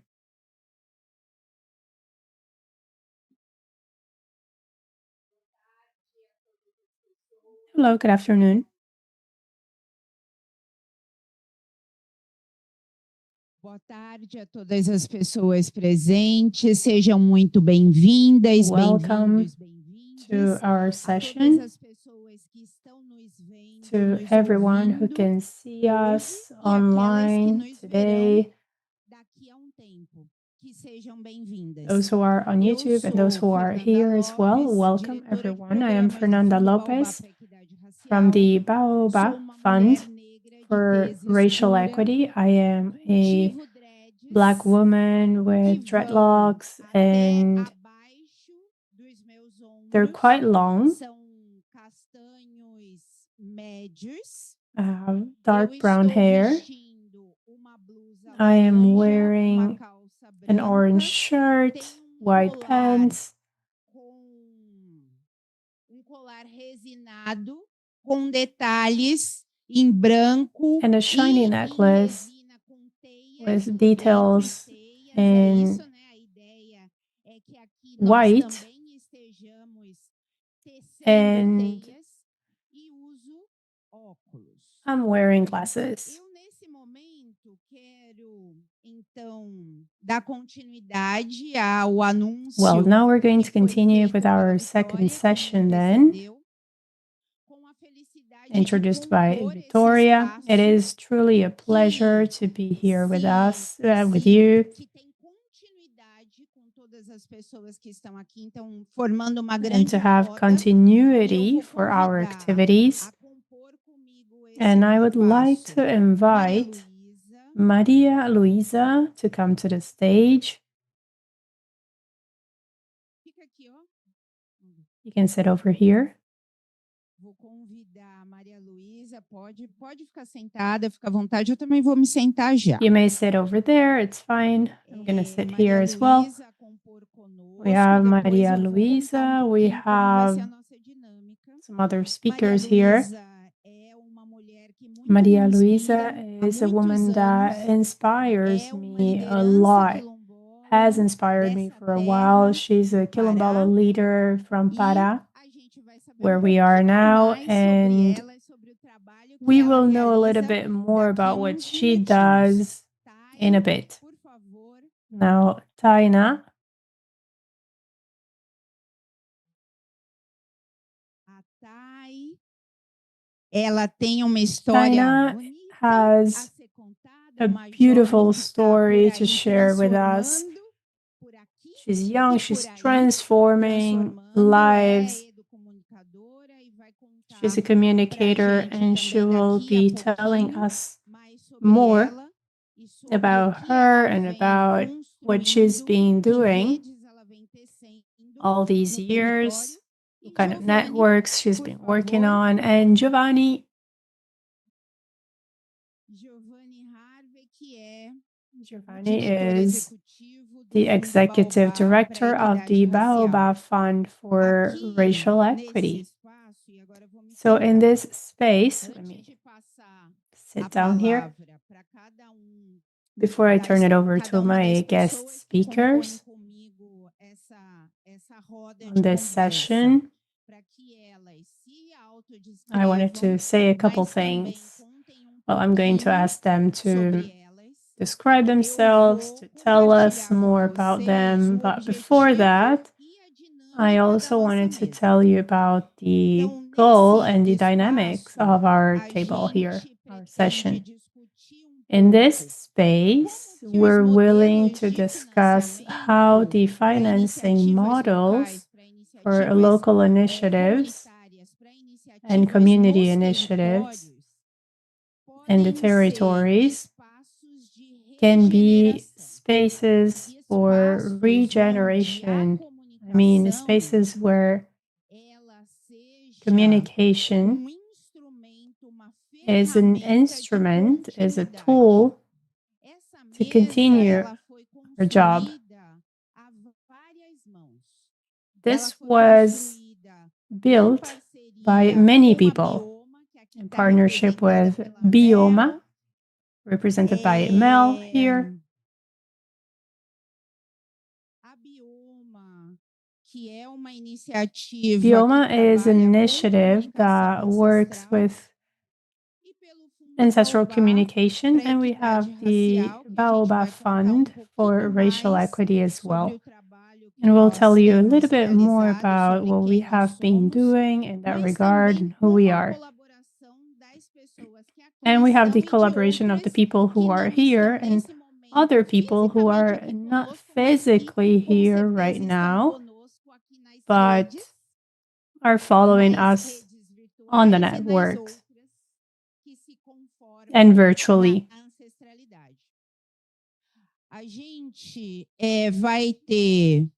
So we'll have about an hour to talk. This first session is just for introductions. We'll have about 2 minutes for each person to introduce themselves. I don't have to introduce myself anymore. You already know me. Then we'll have 3 rounds for questions to our speakers, and then we'll have a dialogue here with everyone. Ideally, you'll have about 5 minutes each to answer the questions, and then later we'll have 3 minutes each. We might also have the contribution of those who are online. So that's the dynamics, okay? Just so you know how this is going to work. So, Taina, if you want to start, you have the floor. Hello, everyone. I am Taina Silva.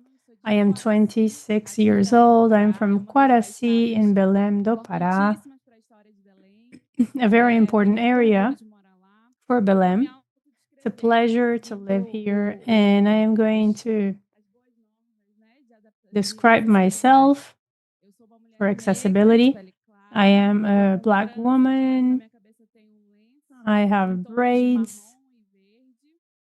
dark brown hair. I'm wearing a beige t-shirt and green pants, and I'm wearing glasses and a necklace. Beautiful necklace from the Arapiuns River, from Alter do Chão.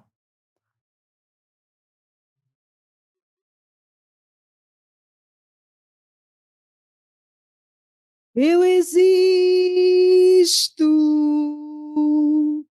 porque alguém antes de mim existiu. Porque alguém antes de mim insistiu. Porque alguém antes de mim resistiu. Vamos lá? Eu existo porque alguém antes de mim existiu. Porque alguém antes de mim insistiu. Porque alguém antes de mim resistiu, plantou e me ensinou a plantar. Coral bem bonito. Plantou e me ensinou a plantar.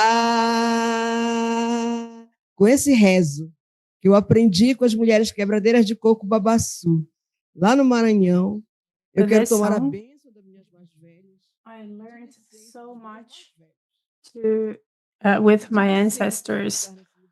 So I want to say I am Maria Luisa from a Quilombola community called Buca da Mata in the Marajó Island, and I'm wearing an orange dress and glasses. I am an old Black lady from Marajó, coming from the Magés.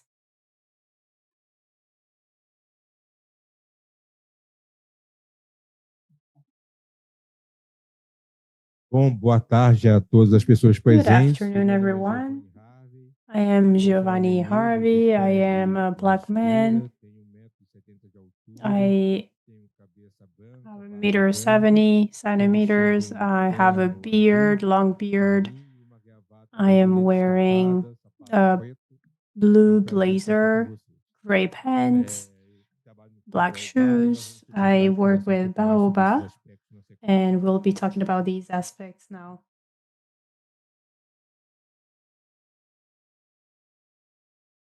Muito bem. Então eu contei pouquinho. Excellent. Quando a gente começou. When we started, I told you that this activity has two different organizations. They work with this different perspective, I would say. They have some points in common. So the Baobab Fund, which is member of Rede Comum, is also part in this space, this physical space, this symbolic space of transformation and continuity, which is Casa Global. And it's an independent fund that will mobilize resources in Brazil to promote issues against racism and initiatives that initially wouldn't access financing very easily. Just like the Baobab Fund, the other funds that are part of this initiative, Casa Global, they work with philanthropy and they question hierarchies. They reposition the social tissue. It's a philanthropy that is guided towards social justice. And this is not something that will just continue with the status quo. It's not sustained in the construction of dependency between donors and the other parties. So the idea is to focus on the demands of those we are working for. And Bioma Comunicação Ancestral is the institute that is working to make sure that these narratives are aligned with what is necessary, what these communities need. These narratives, they have to be built by those who are in the field, those who really understand what is necessary. As I said before, our goal is to show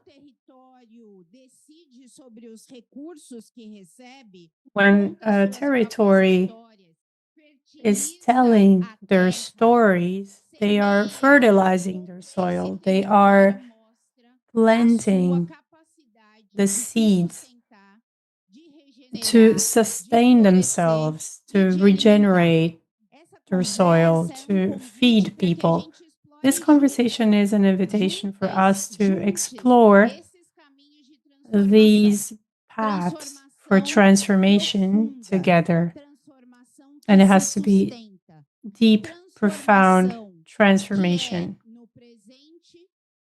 both right now, in the present, and in the future. So we're thinking about the stories from the past and opening paths for the future. The new future that's coming after tomorrow and after that.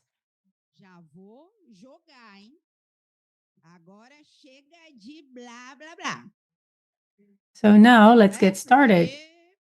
I think we should start with the questions. I am going to start with you, Giovanni. I'm going to start by telling you the following. Giovanni, could you tell us why, for Baobab, it is so important for the territory to be at the core of these decisions on priorities for investment. Thank you, Fernanda. Thank you for the question. Well, she was saying I am her boss, but I think she owns everything here. Well, I think at Fundo Baobá, well, we are an institute that has many ambitions. We want to be a financial institution, but we were created after the mobilization of 190 different institutions and movements based on the Black movement and the Kellogg Foundation as well. And for 3 years, they were discussing what institution model was lacking to have the right ecosystem to fight racism in Brazil. And one of the institutions that actually helped with that was SEDEMPA. We usually see Gilead and many other institutions contributing. And these institutions that helped build Baobá, they understood what the scope was for the action of Baobá throughout its existence. And we've been trying to be loyal to that scope. We've been trying to put together here the fact that we're managers of a fund of 175 million reais. We're probably the main independent endowment that is aligned with social causes in Brazil. So 175 million reais might seem like a lot of money, but it's not. You see, the Setúbal Institute, which is very important, has an endowment of 700 million reais. And other institutions that also offer donations, they have much higher numbers than that. So with 175 million reais, even though it seems like a lot, it's not. But at least it is the most successful experience that an organization like ours has been able to accomplish in Brazil. So back to your question, Fernanda. For us, preserving the territory, preserving the theme and the guidelines at the core of the process is extremely important. I think it's the only path for us to not be destroyed by this machine that will be fed with the interest rates and all the accessories that we need to use to, avoid losing the real value that there is. So for us, having the territory at the core of everything is cultivating an anchor that will allow us to deal with these contradictions. It will allow us to be aligned to the purposes that generated such an institution. So how do we try to calibrate and put all this into evidence? We are assessing our donation portfolio. For many years, we had a very aggressive strategy. We had a match funding process where the Kellogg Foundation would deposit $3 in endowment for every dollar that we captured in Brazil and $2 outside of Brazil. During that process, many times we also needed certain types of investment. But ever since 2002, we got to that goal And we started to have a little bit more freedom in a way. I mean, a part of our investment started to be higher than what was conditioned by third parties. So that translated as the donation that we gave to the first institution due to a political decision outside of pandemic. It was the SPD here, the oldest institution of the Black movement in Brazil, with 192 years of existence.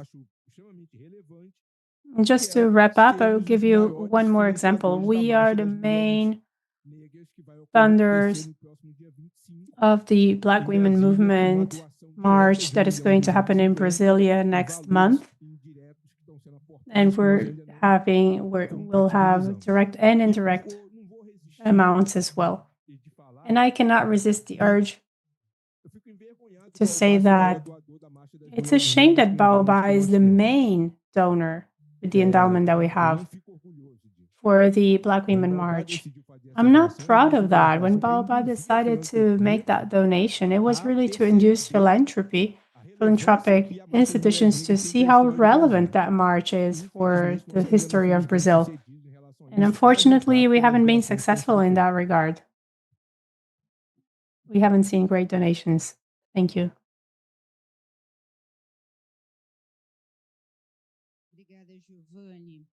Thank you, Giovanni.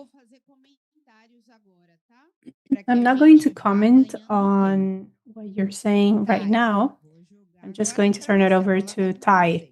Okay, Tai. So we have another question for you. You are a communicator. You have been working with communication and culture as a tool for social transformation, and also a tool for political commitment and ethical commitment. How did you start working with that kind of communication in the different territories, and what kind of challenges could you mention that you have found in terms of giving visibility to the different voices, players, and local histories? Thank you for the question, Fernanda.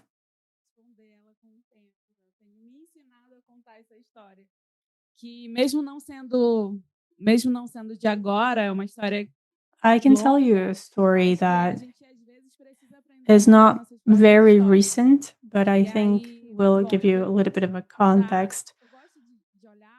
I have to say, I like to look at what I do as a communicator as a heritage, really. When I look at my mother, my grandmother, I notice that everything that they have done, I can see that same thing with the instruments that I have now. My phone, my camera, I can access certain spaces, such as the one we have right now, right here today, and COP as well, the Conference of Parties. So I think I inherited that gift for communication from my family, and now I will give continuity to that with the instruments that I have. And this was even stronger when I started university. I've been working with communication for years, but I did study history. That was my degree in university. For a while, actually, I wasn't sure I was doing the right thing. I wasn't sure if having that degree would help. But for 3 years now, I've noticed that actually what I'm doing is connected to that, to everything that I learned during my university degree when I was studying history. That was important for the country, to understand the country and to understand these spaces. And one of the tools that I articulated in the territory, in this network movement, to form a resilient community, that's when I started looking at this territory as a possible territory, For those who are not here, from here, this place is geographically far from the city center.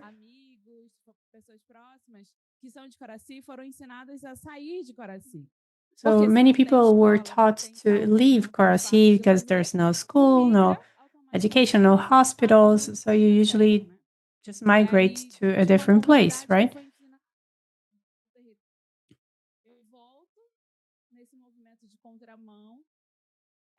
E começo a entender como que a gente cria fortalecimento da identidade. So we started to understand how to strengthen our identity to be able to stay in our territory. We wanted this to be a possibility. If people want to leave, sure, they can leave if they want to, but they don't need to. So we created this through the Shibe Collective.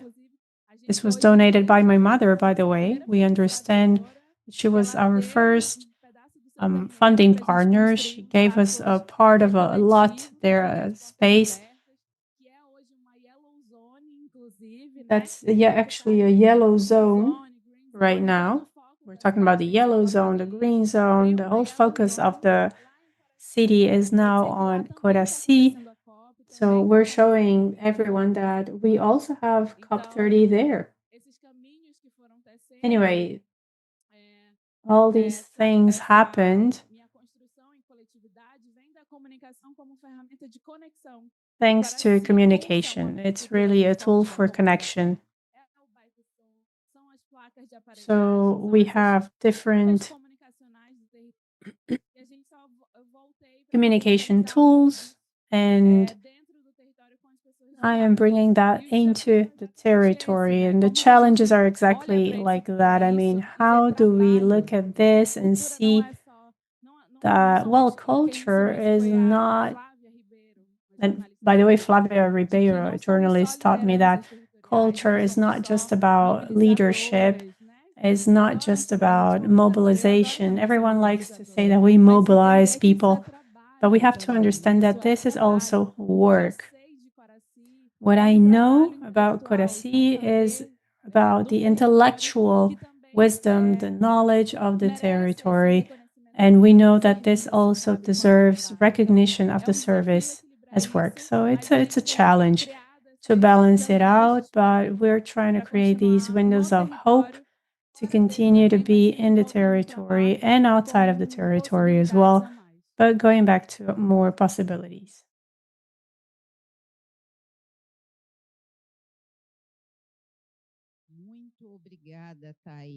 Thank you so much, really, for your words.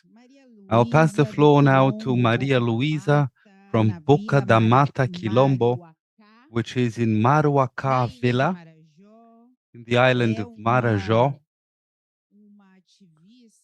She is an activist.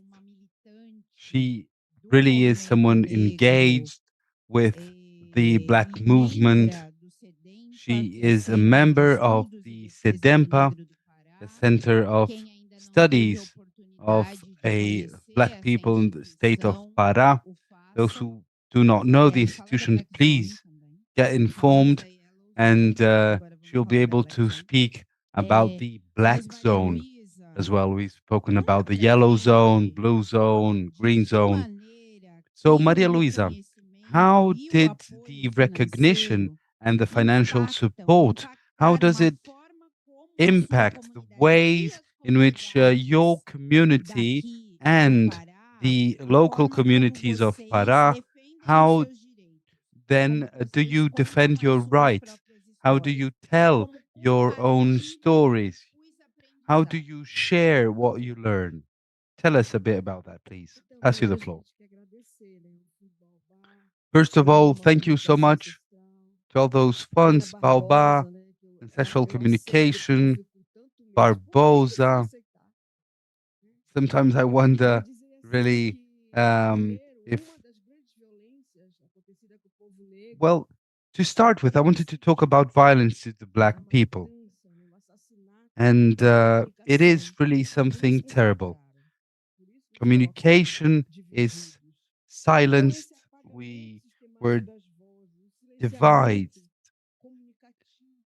So, in terms of communication, that is also a form of violence, symbolic, political one, to silence our knowledge.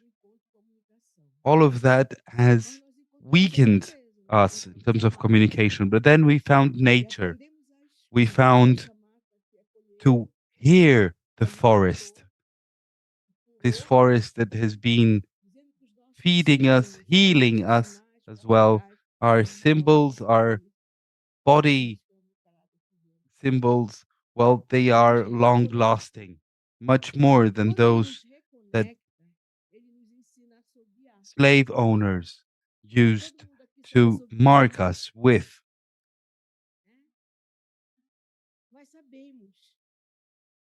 So we know what happened.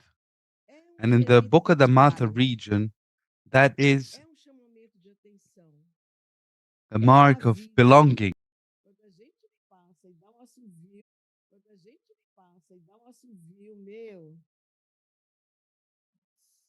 Vem que eu vou, né? E aí a gente se encontra. Por isso He's talking about of whistling. That for us is very, very important. In the Amazon region, there is one very famous one. Sometimes people are afraid of the Matita Pereira whistle, but it's so important, really. It means the orality of history, communication, community by the community. That is such an important communication. It's not always community communication in a community environment, you see. So I'm talking about multiplying the impact of our actions, and financing has to really open its ears to our stories, our lives, our livelihood. So for those who don't know, Ogariza, one of the first coordinators of the Quilombola associations here of Pará. And indeed, we need to hear better to strengthen community communication and giving continuity. That is really important for our existence, for our livelihoods.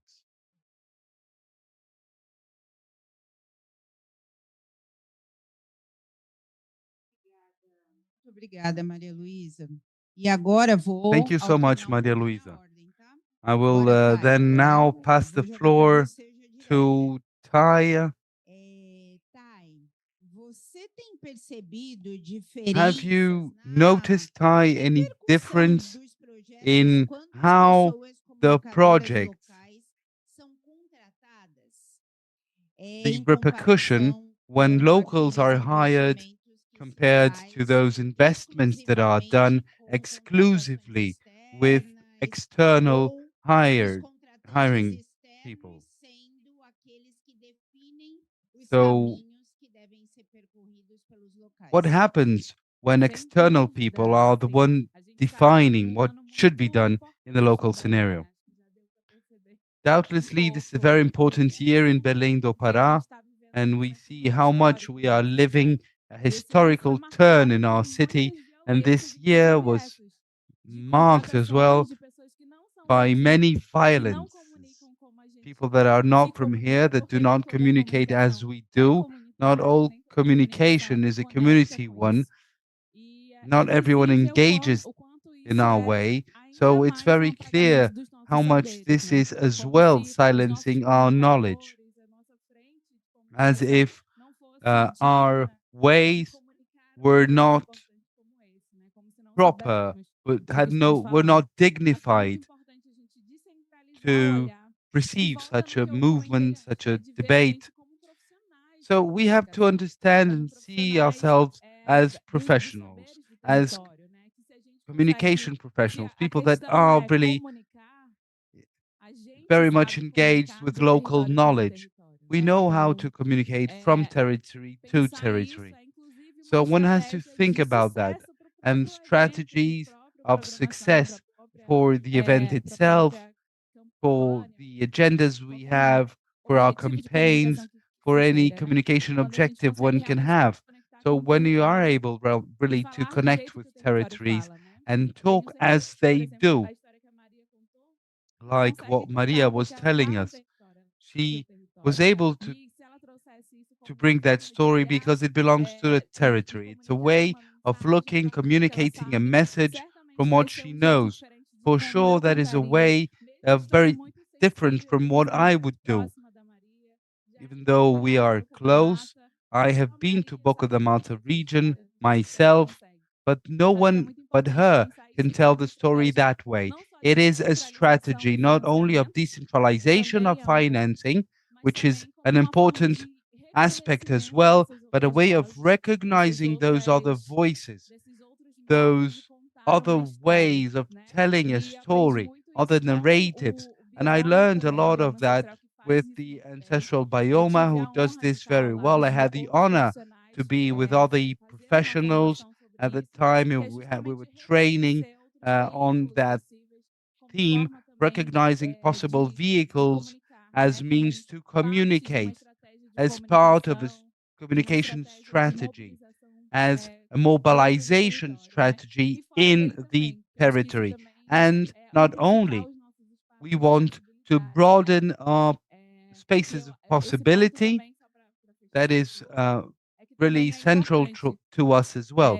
It is indeed very important to look at these actions of territories as if they were only good to talk in the territories, as if our strategies of communication inside to inside were not as inspiring as going from outside to outside in a territory. That is, to think ourselves in other spaces, other ways, other manners, other displays. Indeed, what we do from inside to inside is a way of living. That's a way of looking, our own livelihood. And I can adapt this to show it to others. And that's strategic as well. And that is possible. If we did it more, by the way, meetings like this one and others that will come, we would be able to communicate and connect much more with the community.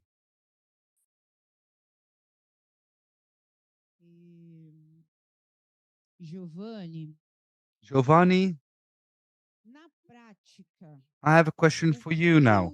In practical terms, what has Baobab done to ensure this heritage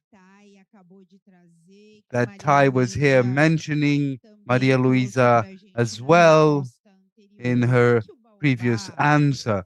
So, what has Baobab done for the organizations, the communities to decide about the use of resources, looking into communication as a strategy, as an instrument to be able to ensure resources to get where they have to capture resources as well, to know what to do with those resources, raising funds, and then telling what has been done to be able to raise even more funds. And so as the idea is to be circular, ideas and results coming from inside towards outside and vice versa. I'll pass you the floor. Well, I will answer something different than I what had initially thought in terms of the debate we're having here as well, its consistency. That is to say, the role of a financing institution when it is allied to a cause, well, the idea is to finance the cause. But this is done thanks to what people, the vectors of transformation, man and woman, what they were able to do, what they understand as a strategy, what is and what is not strategic. Let me try and explain what I mean. We made a donation to SPB, for instance, And when we defined with them that we would do that donation in a certain context, SPB was doing an effort of fundraising, and what we did, we told them that the publicity would be defined by SPD of this donation. If they understood that saying that they were receiving donation from Baobab, that would be strategic for them, then they would indeed give publicity. But if they understood that they should keep some reserve, if that would be better for their strategy, then SPB could do so if they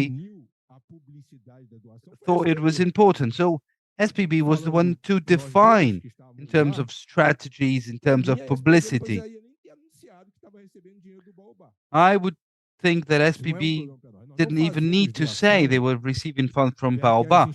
We do not do donations for the institutions to promote our work. What we do is in order for the institutions to be stronger and get to their objectives. If the objective means giving publicity to Baobab, well, okay. If not, well, that's not a problem for us. The same thing happened in regards to the march.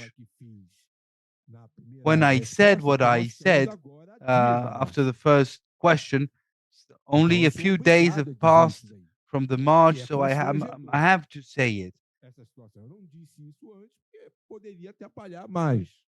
I did not say it previously, but in any case, it was an embarrassing situation. And that's the first question, really.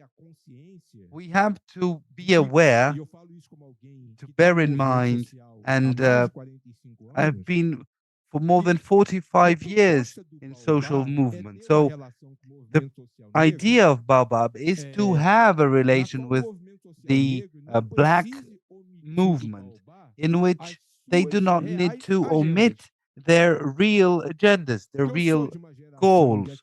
I come from a generation of activists, social movements that gave publicity to an agenda that could be financed to make things possible in terms of financing. And that really is about communication.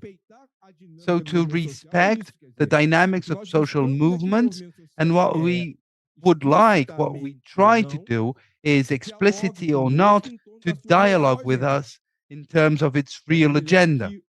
I remember that I was in a debate some time ago, and I used the expression hidden agenda. And there was a representation of a financer. He was really embarrassed with that, calling it public agenda. For that financer, it was not possible to think and understand that he wouldn't know all what the movement wanted to do with his money. Well, that's he did not understand what the social movement is, I believe. A financer, and once again, it might be even dangerous for a financer to know what the social movements will do with the money, because financiers, in general terms, they have the resources and they represent precisely, well, interests that might not be coherent with the movement itself. And we are seeing this during our COP. So the financiers cannot control how and why and where these funds will be invested. Let us not fall into ingenuity. So in terms of communication, that's what I would say, really. That's how I would react, you see. And I would like to conclude then, giving an answer that I maybe shouldn't say, that might be embarrassing. In any case, I believe that social movements must not tell and say, well, everything that they'll do. They have to keep this some their strength. What is not communicated to finances is communicated to those where that is really important. And that's how we will then be able to make a rupture and a shift balance of power.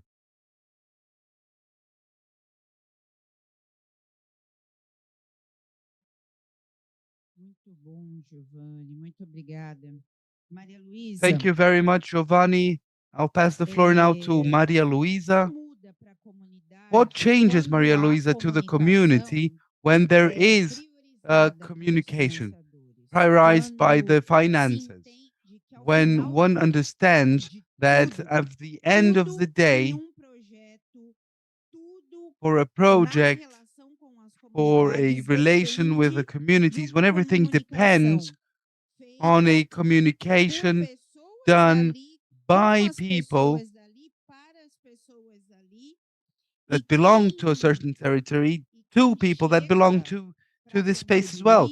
So those that get there to contribute, we want them to recognize that the knowledge is already there. The symbols, the meanings, they are already written in that territory. If they want to contribute, that's very good, but let us not silence those voices and those expressions. So how is it when you have those kind of financiers, that style of people in your community? How do you then react? Do you have financiers as those? Yes, they do exist, and it's important for them to be in the funds to understand our rhythm. Here, Academy separates what it means to look and to see. But here in the Amazon region, we also have spies. We have other ways of looking, other ways of seeing. So for us, those local categories are so important. Those are basic steps for human rights to be properly built and understood. Not all technology are made of silicon. Others are made of other materials like even clay. That's very important for people's life. So indeed, we have to preserve memory. That's very important, the continuity from the knowledge that we have. The elderly people, our ancestry, our methodology really talks about people teaching directly what it is to live, time, rhythm, and life, to respect the Mage people. Today we'll talk a lot about a page, which means a male religious leader. But we also have to remember the mothers. I myself, together with my mom, had the heritage of my grandmothers. Someone was asking us to talk about those religious leaders, and I spoke a lot. But then my mother said, why not speaking about women religious leaders as well? And that was indeed very interesting and very important for us to talk about the heritage of the Mages. But who are they after all? The mother of the male leaders. So we have to preserve that knowledge. We have to preserve nature and the way of understanding time as well.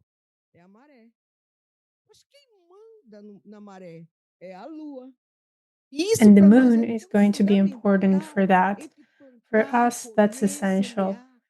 It's planting, it's harvesting, and we need time. We need time for all that. And that time is going to communicate with us. That's going to impact our knowledge, what we do, what we know. We can look at the sky and know the time.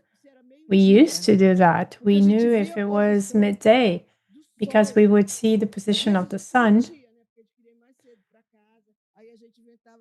Of course, we could lie maybe for a bit and say it was later to go home, but you see, these days, one of these days, I went to this place. I'm trying to remember what it was called, but it was a quilombola village, and I was there, and I saw a rooster singing at 8 p.m. In our community. It was funny because whenever they did that and it was not early morning, it was because somebody was going to die. So it was, again, the rooster sang about 11 p.m. or midnight, and I got really concerned. I thought somebody was going to die. I said, "What's happening with the rooster?"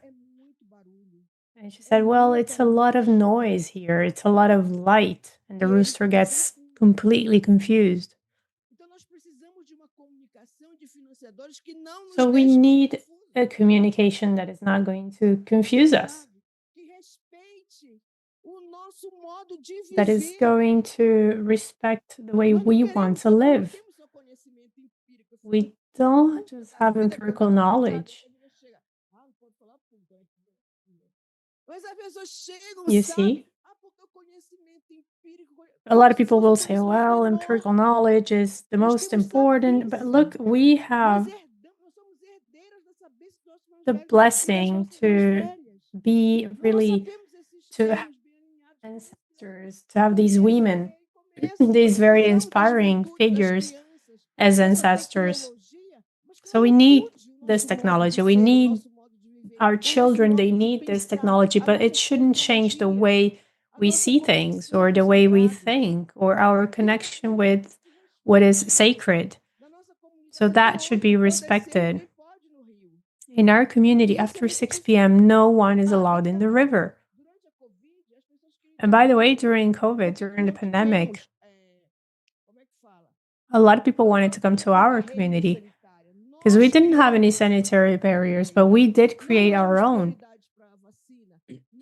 We created our own barriers. We were not a priority for vaccination, but we had to fight for it. So we went to talk to the Secretary of Health to say how many people there were in our village and that we needed to be a priority as well. And in my community, for instance, we also are in contact with animals and we respect them. And, you know, we knew that there were snakes in the river, so we told everyone not to go to the river after 6 p.m. We decided to create that rule.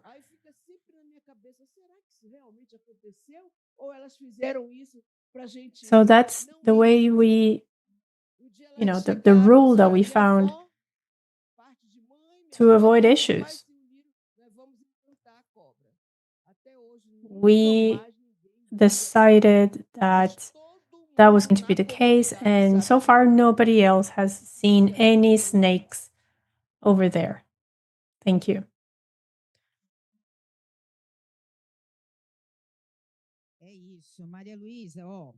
Very nice, Maria Luisa. Thank you.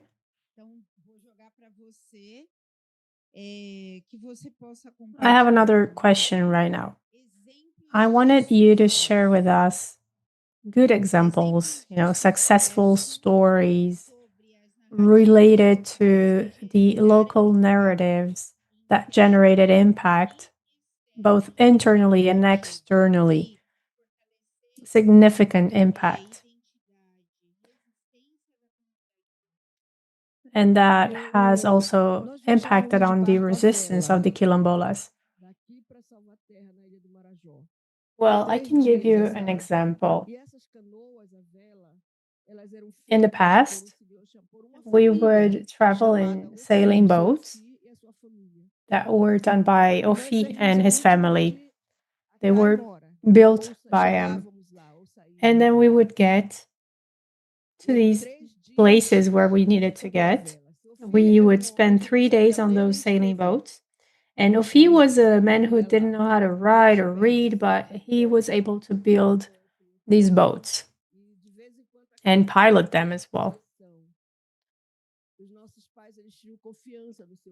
And everyone trusted this person. You know, he would build the boat and pilot it. And everyone trusted him. By the way, he was a smoker. He would smoke and follow the stars and get us to the right destination after 3 days. And I remember one day I was telling someone this story.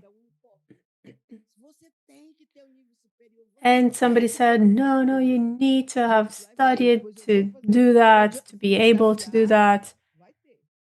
I said, no, that's not the case.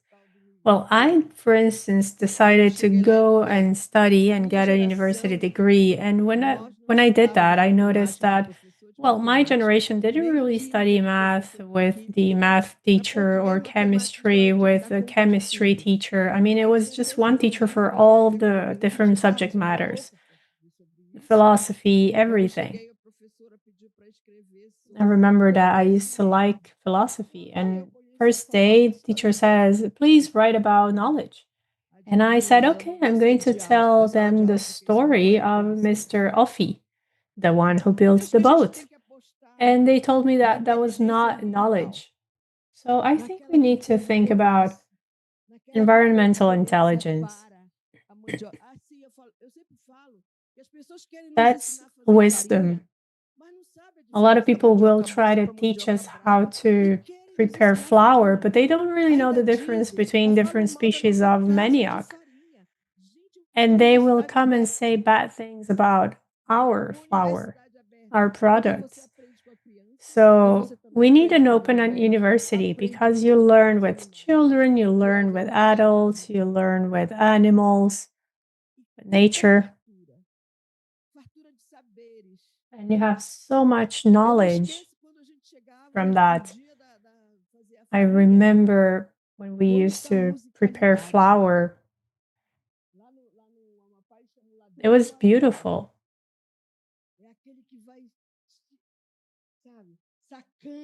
We would have many people there gathered doing that. And that's so powerful for the community. All that wisdom. I think it's important to think about environmental intelligence because it's very powerful, it's safe and healthier than AI. All this to say that for me, it was more difficult when my coordinator got here, you know? When you see your boss, when you see your coordinator, it's different.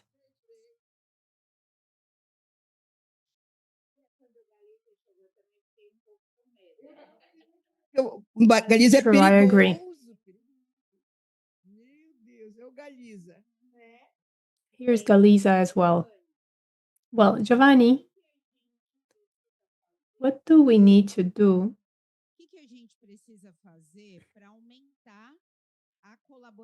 to have more effective collaboration between funding players and local communities to make sure that we have added value on both sides? I mean, we add value, but we also learn and change that connection with those that are being supported. If we were to put that in different words,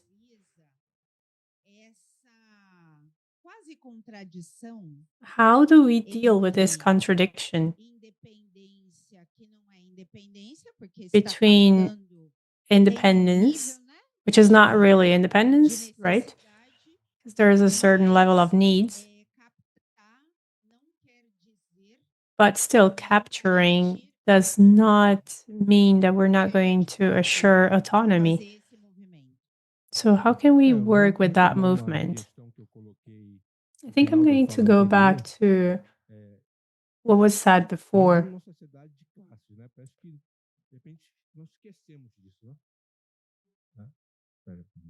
paramos de falar sobre isso daí. Né? Nós vemos uma sociedade de classes, com interesse de classes contraditórias. See many contradictory interests here, many parties. Que acumulou capital, que tem interesse. And we see that there are certain classes that have accumulated wealth, and they're not going to be a vector to change, to shift the power dynamics, I would say. So there are certain limits here between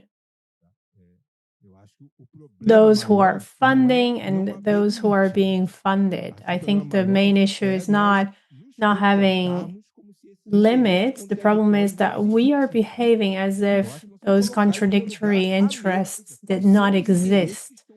So we have to see what kind of interests are moving this. I mean, what is interesting for me as a funding partner? What is interesting for those who are being funded? And where do all these things meet, you know?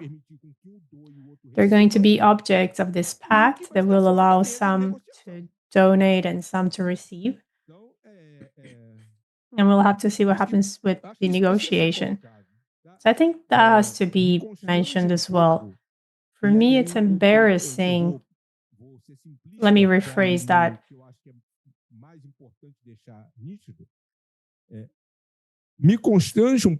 I think for me, it's embarrassing to see that change in the axis, in the sense that we don't know what the priorities are for the for the civil society, to see where the funding should go. I mean, the agenda of the civil society is not the agenda of what is financed. The agenda of the civil society is the agenda of the civil society, of the movement, you know? If that allows us to have financing, that's a different thing. But I understand that no activists here are going to just let go of their agenda for what is being financed. And here, I'm talking about this trajectory of the Black movement. We wouldn't have gotten to this movement if we had submitted our agenda to what was financed. We would not be here.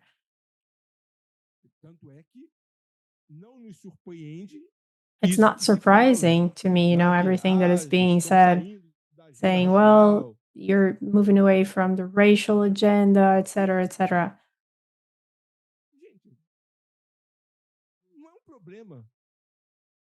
I don't think that's an issue.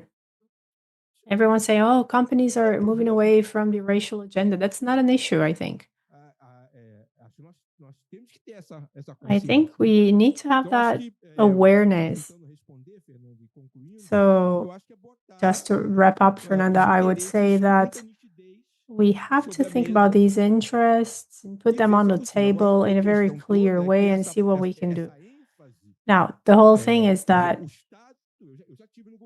the state, you know, I've been working with the government, and I see that the state has this control, and the private funders, they are obsessed about knowing what we are thinking. And then it's very difficult to align all these parties. Thank you, Giovanni. Now, Tai, what changes do you think you would like to see in the way society values communication and stories about the territories? And what do funding partners need to do to guarantee that this communication will be sustained, you know, from a technical standpoint or from a financial standpoint? Well, I think before funding, we have to listen actively, as Maria was saying. If we don't know the story of Maria, of the territory, we don't really understand what that means. that financial strengthening, technical, institutional strengthening within that territory. And then when we start to look at that with the funds, with the institutes, when we try to actively listen and see the other opportunities for communication, then everything changes. And then the process will flow and humanize these people. I mean, the movement is built by people. You have people living there. Nowadays, by the way, this is a national scenario where we have this scope, right? We're talking about the Amazon, but still the forest, as if we only had the forest. And we need to understand that within that forest, there are so many people in different cultures, in different communities.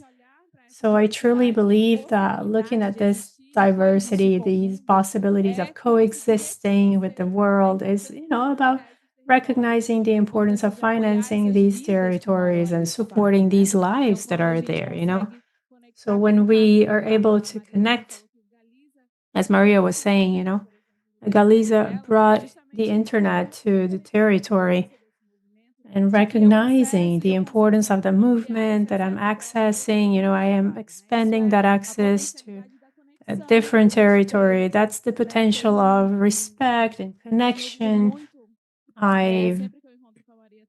Every time I talk to Maria, I see that thing, I see you, I recognize you, you're important to me.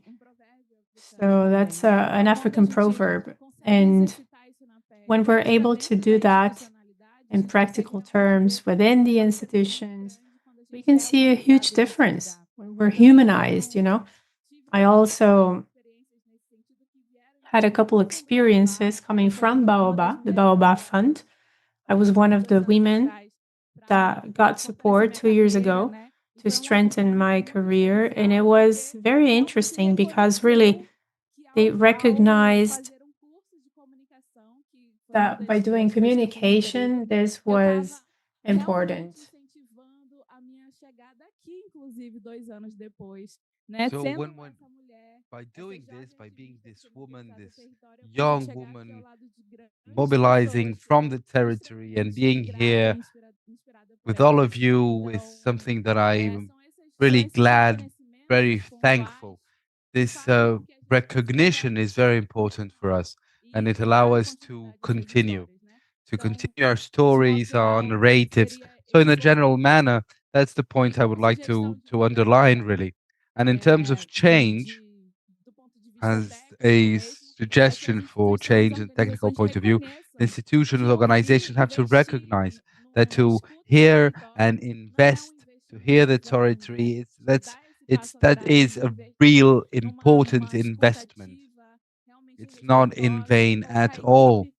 To hear, respect, and so as the decision-making process is really present in the territory as well.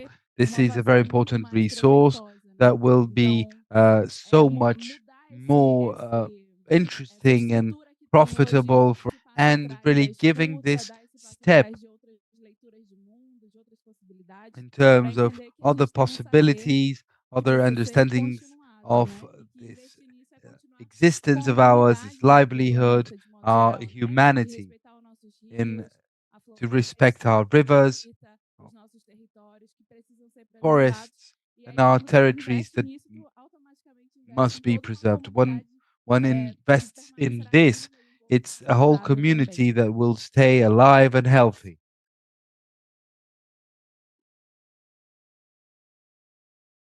Gente, a gente está chegando ali no limite, né? Unfortunately, we are getting to the end of our session, and I would like then to pass the floor to you all, those for a Q&A session. If you'd like to make any comment, a contribution, the moment is now. Que a gente, se a gente tiver intervenções, que elas possam in terms of interventions, I would please ask you to make quick questions, quick interventions, not more than 2 minutes, please. And then we will move on to a next step. We might not be able to have answers to all of your questions, but indeed at least to have this space of exchange, not necessarily a Q&A session, we won't be able to do that, but to get some of your feedback and inputs. Thank you.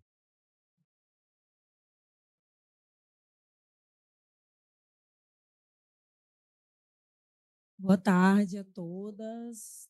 Good afternoon to you all. I am B. I work in a women's network, Guardian Women of Biodiversity. Eu a Mais Velha, it's the name of the group, and the Itinerâncias group as well, that works with human rights. We have a work very much focused territory, locally, and everything is very much associated to mobilizing resources for those funds really to get there where they have to get. And amidst our dreams, we would like to create a fund to be able to mobilize resources to contribute directly with these women leaders in their territories and women that defend and advocate for those territories. Many of them are being threatened. And I ask myself, what are the paths, what are the ways we should take?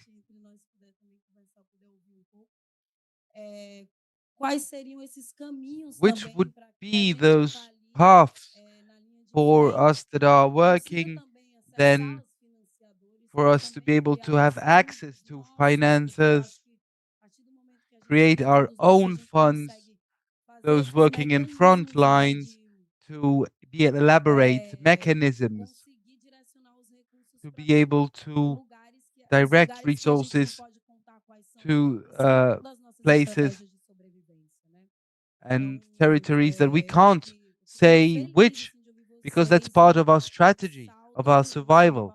So thank you very much, Baobab Funds. For us, it's really very, very much important. And those were the comments I would like to make and share. Thank you.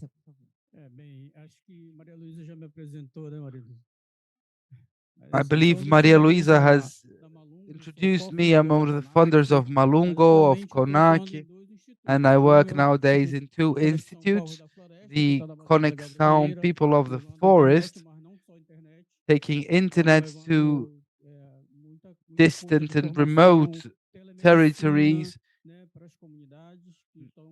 taking as well telemedicine, those who are isolated, and I am part of the Filhos do Quilombo Institute. It's quite a new institute, and we try to help communities that are in need, really, in terms of support and so many other things. Hard for me to speak in 2 minutes, but in any case, Giovanni, it's a pleasure to see you again. It would be so good to have more Giovannis like you sharing those ideas. Sometimes when there are call for proposals, financiers say, I want to finance, but I'm financing this and the other.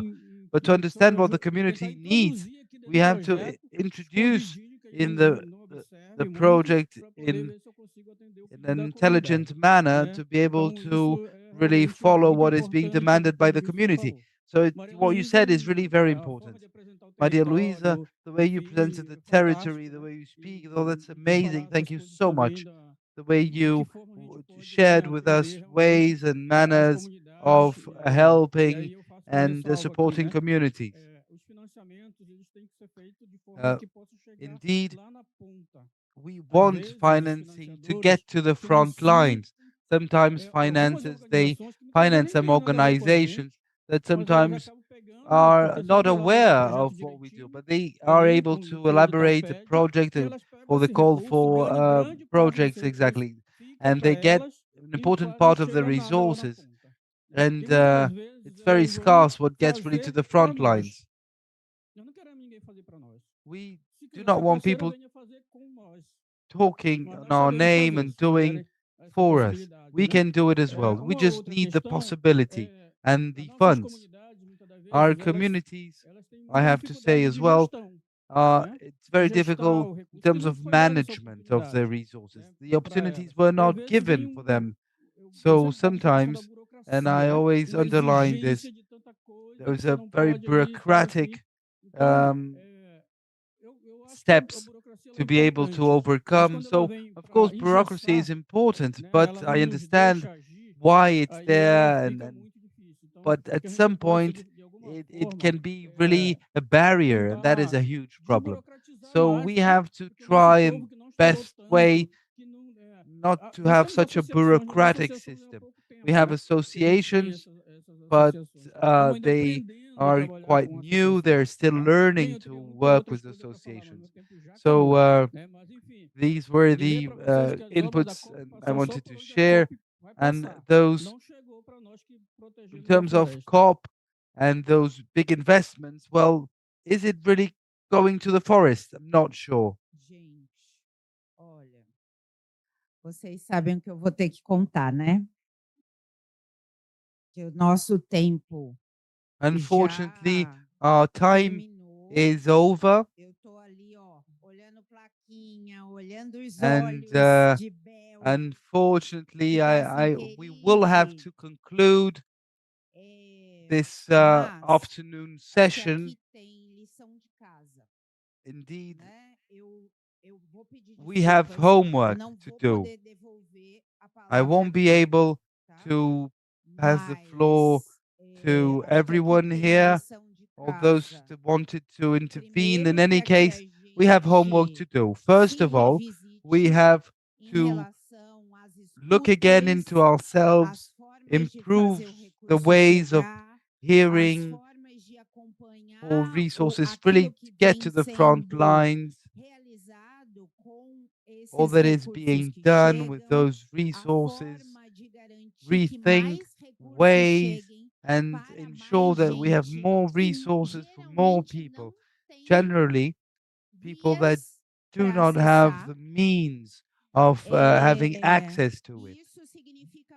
And this means a lot of things. It means to communicate in better ways, less bureaucracy, closer to people, closer to the communities, and to ensure the capacity from both sides. Those who live and know what territory needs, and those who are on the other side and believe they know a lot, but which is not always true. We need indeed to build this space of a philanthropy that transforms, co-responsible with all the other actors on stage, to be co-responsible. When we speak about transformation, we speak about people like Thai's mother. Nós falamos de instituições como Baobá e outras que compõem a rede como a, Baobab, que others estão tentando fazer de uma like the forma Comoa, diferente o dinheiro chegar a mais gente e a mais lugares. Mas isso não money é com has to todo get mundo. to more people, Então, more places. o convite é, So indeed, the invitation we're primeiro, making que a here gente se is envolva e que a to gente get doe involved, to be able como to instituição, donate como as an pessoas. institution, E as ao people. doar, nós And then when we estejamos donate, reiterando we o have compromisso por to transformar, underline the o importance and the compromisso por engagement regenerar, to o transform, to compromisso por regenerate, reparar, to o repair. compromisso por This such an construir important engagement redes, to por build tecer networks, redes, por conectar. Doem, meshwork of Doar networks. para Donate, transformar donate é to promover transform. That justiça is to social, promote justiça social justice, racial, justiça racial climática, justice, justiça climate de justice, gênero, and gender justiça justice territorial. as well, not to mention territorial Esse justice. precisa ser o nosso compromisso de quem está aqui, That has de to quem está be ouvindo, really de quem the main virá focus. a Those that ouvir are here, e, hearing, sobretudo, daqueles que and não especially those who are not. We are engaged really to move forward with those ideas. And I would like to invite Victoria then to conclude. Thank you, Maria Luisa, Giovanni, and Tai. Thank you very much for this beautiful partnership. Thank you all here present today. I would like to thank as well Bioma, our partner here. Let us all keep on. Casa Sul Global, let's follow Bioma, let's follow Baobab Funds, and all those and institutions that have this engagement like ours, to multiply, to connect, to repair, to transform, and to be sustainable. That's what we want, to promote justice and more opportunities. Thank you very much. I'll pass you the floor then now, Victoria. Good afternoon. Excellent panel, so important, like the others as well. Exchange, beautiful debate, very inspiring as well. Excellent for us all. Thank you so much. It was beautiful to hear you all, and I thank you so very much. We are now concluding this activity, and we have one later on. For those not inscribed yet, you can do it so with the QR code. You can register, and we will have all the information available. The QR code is here. It has also a survey with the public to know what you're thinking of the social South House.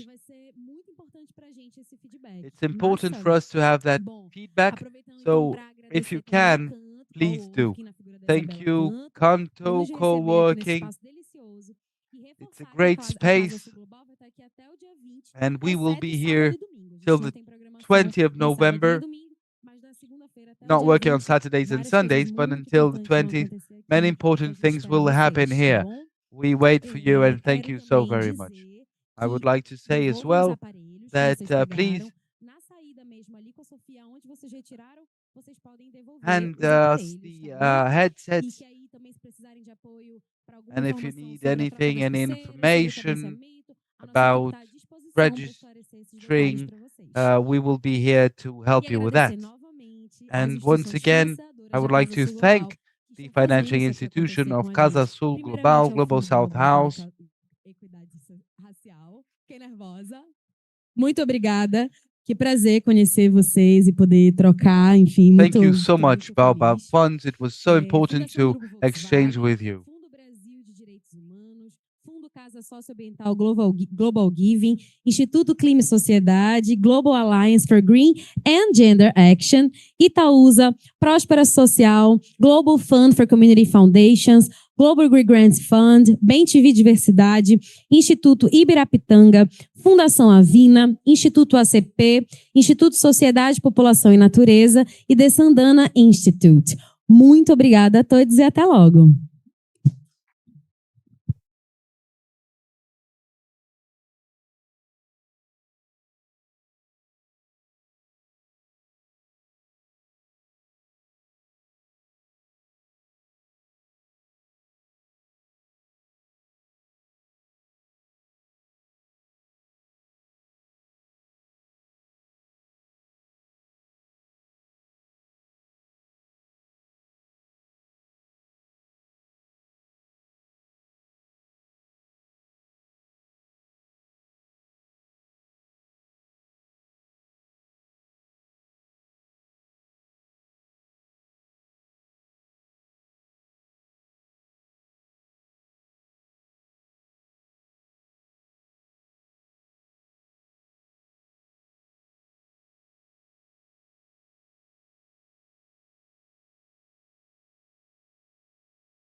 Boa tarde, boa tarde.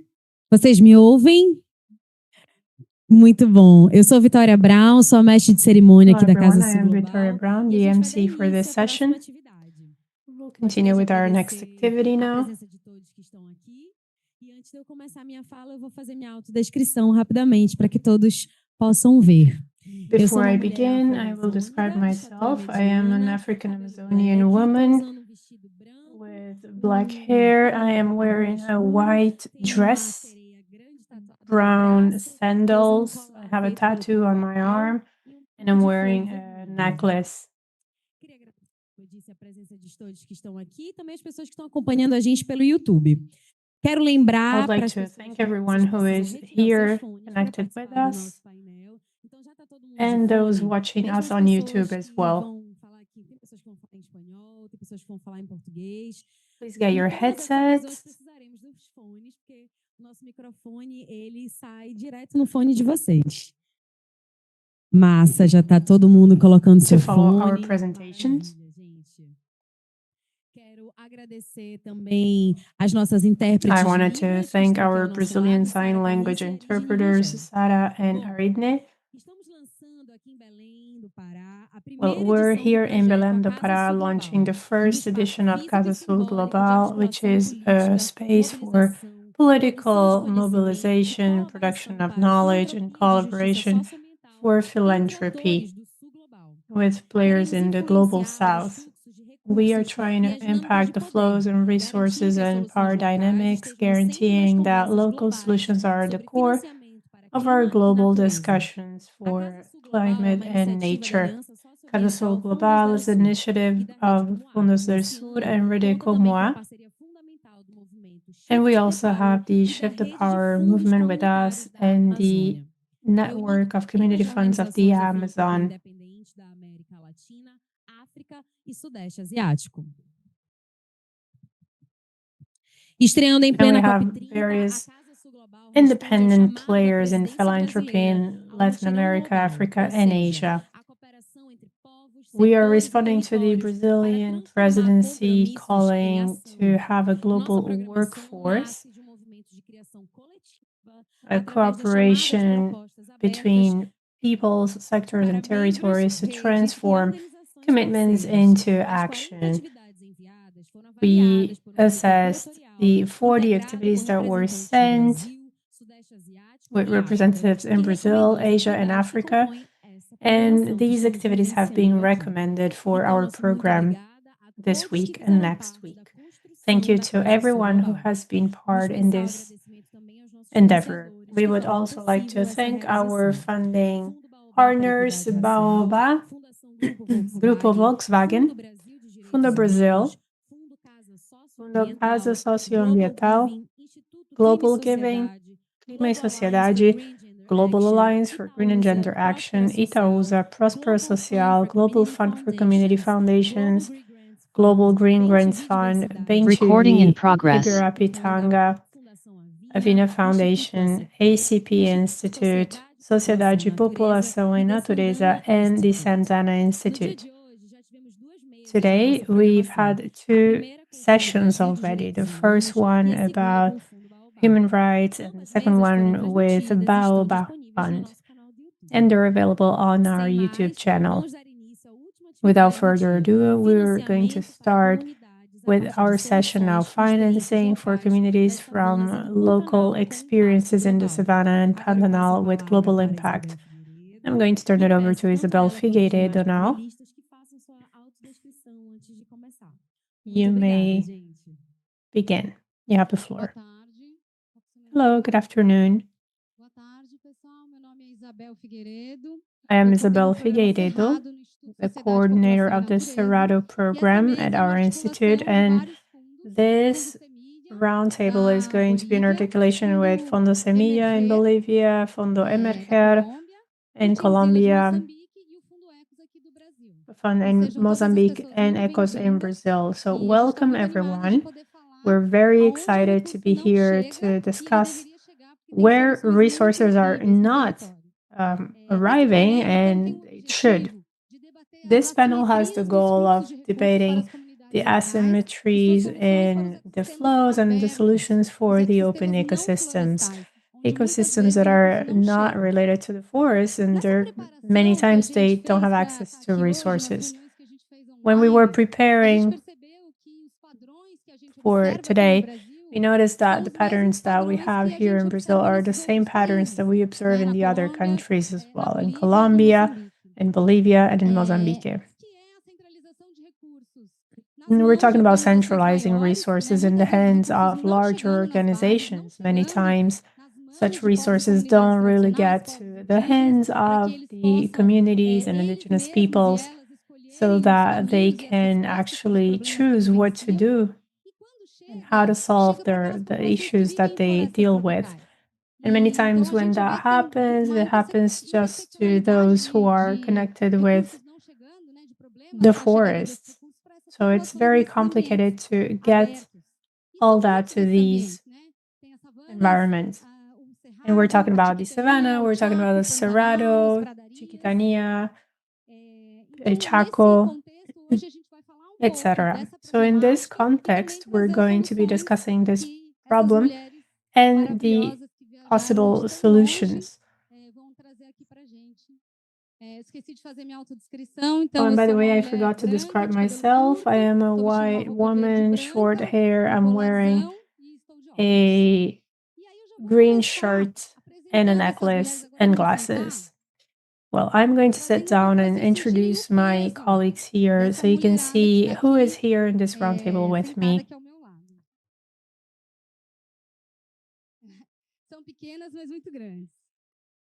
Então vou começar por Nardi. Let's start with Nardi. Nardi is a leader in Chiquitania, Amanacer Raboré. She's a community leader from Bolivia. She defends the environment. She has dedicated her life to promoting the rights of women and their communities. She's from Santa Cruz in Bolivia, and she is one of the main figures really in promoting their rights and their territories. She is also working in an activity to empower women and in indigenous peoples. She also worked to make sure that the Chiquitana region would be observed and respected. Thank you for being here with us. Hello everyone, I'm Nardi. I am from Chiquitania, Santa Cruz, Bolivia. And in the context of the Pantanal, Chiquitania is an ecoregion that is also part of biodiversity of the Amazon.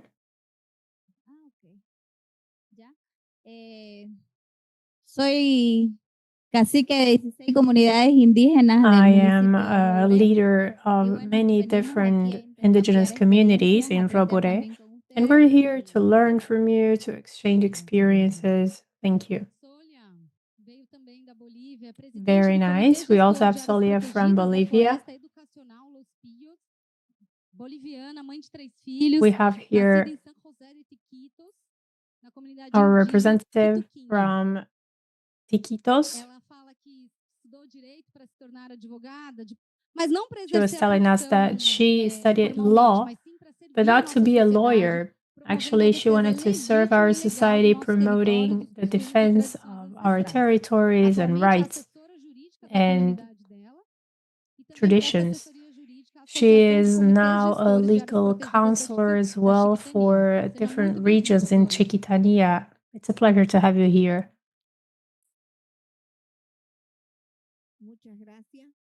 Thank you. I would like to say hello to everyone. San Jose and Chiquito are really the most important regions there in the Chiquitania. It's so nice to be here because this is what's going to help us in the future. Well, we also have somebody from the most ancient ecosystem. Alda Isabel Aníbal Salomão is a woman from Mozambique. She has a long CV here, a long bio. I actually had to summarize it. She's a specialist in territories and activist for human rights. She's the founder and general director of Team Zila Group, the fund. Before the fund, she used to work at the legal department in the Ministry of Coordination for Environmental Issues in Maputo. She has coordinated projects in Washington as well, and she was the general director and legal counselor for the NGO Centro Terra Viva. She is also part in the Commission for Human Rights. She has a master's in environmental law and a PhD in that regard as well. Thank you so much, Aldo, for being here. Welcome. Thank you, and good afternoon, everyone. It is a pleasure. I am a Black woman. I'm quite short. I have very, very short hair, and I'm wearing gray pants and a colored shirt. Thank you, and it's truly a pleasure to be here with you, sharing this experience with you. Thank you. Oh, if you can describe yourselves as well. I forgot to say that.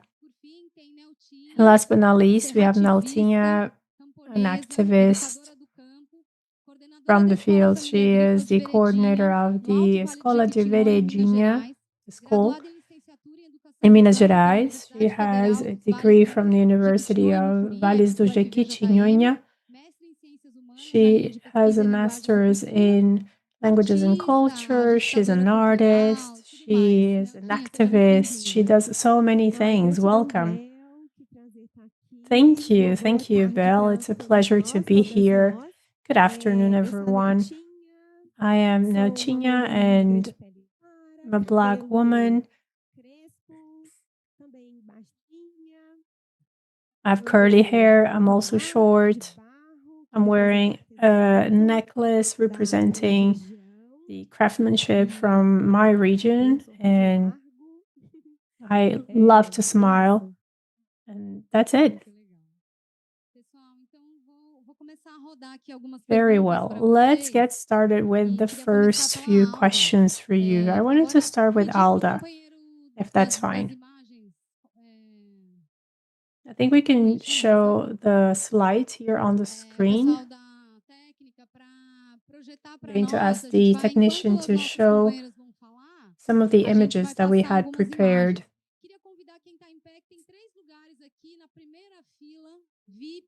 So if we can start with the slides.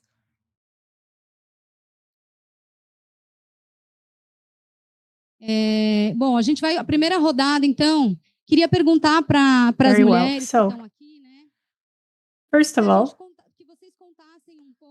I wanted you to tell us a little bit about the general context, the social context in your regions, something to show a little bit of that difference, you know, in terms of climate financing and indigenous peoples. In Mozambique, we also see that resources, well, in the African continent, we also see that many times resources go to the forest and not the hands of the indigenous communities, right? Well, thank you for the question. Our country is in the African continent. It is in the western coast, and it is a rural country. Most of the communities, most of the people are not in the urban areas in Mozambique. So that means we're far from power, from politicians as well, far from where decisions are made. And these are the decisions that actually change the path, you know, of the country, the future of the country. So you'll see images here of Mozambique.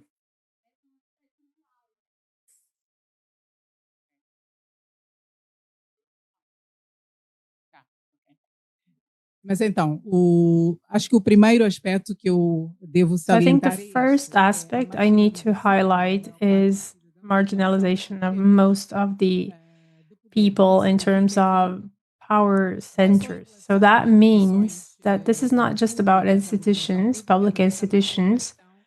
It's also related to access to financial resources.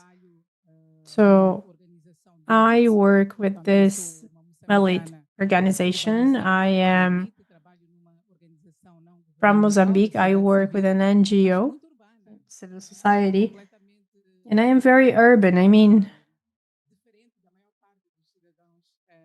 I am in one of the main urban areas in the country. I had access to education and a degree.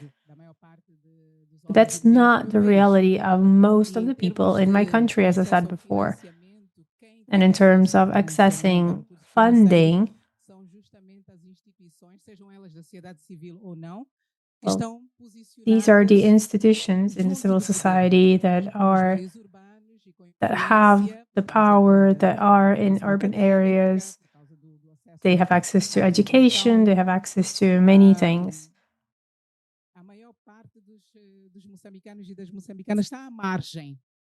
So most of the people in Mozambique, they are left out many times. Also, all these conversations on climate change and sustainable development, they happen without considering many communities in our countries. If you go to Mozambique nowadays and you say, okay, what is this COP30 thing? Most people are not going to know what it is. They don't really know what's happening in Belém, in Brazil. So what I'm saying is that the different access, really, the difference in access is huge in Mozambique. A lot of people will not have any access. In terms of ecosystems and the savanna in Mozambique, what we usually see is animals, forests. If you look at the images, this is what you're going to see. I mean, a lot of vegetation, animals. There was an image also with the map of Mozambique. We had the conservation map there, the flora, the fauna, but we don't see the human component of these ecosystems, by the way. So the question is, where are the people? Where are they in this effort for conservation, these processes for adaptation and mitigation, and also leadership when it comes to sustainable development? I mean, what is the role? What is the place? What is the position that rural communities have here? This is where most of the population lives, but the initiatives for conservation of biodiversity and the initiatives for adaptation and mitigation for climate change will suffer the impacts and have zero intervention in the climate agenda in the country. So that's why the Team Zilla Fund was created. We noticed that it was important to change that paradigm. It was important to change the power dynamics, to be able to give these people a voice and space so they would have access to these resources. But of course, we know that this is not something that happens in Mozambique alone. There is a lot of prejudice when it comes to funding rural areas.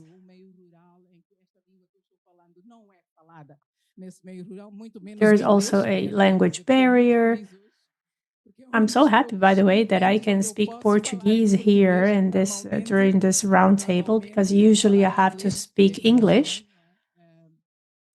I can't really speak my own language, but even Portuguese is not spoken by most of the population in Mozambique. So this linguistic barrier, and the political barriers, well, they make access very difficult.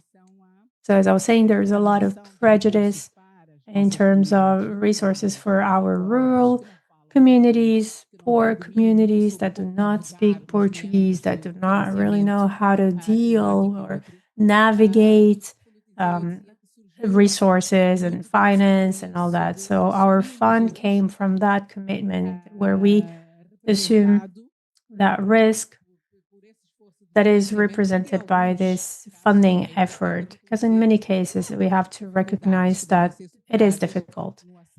There are certain difficulties in access. As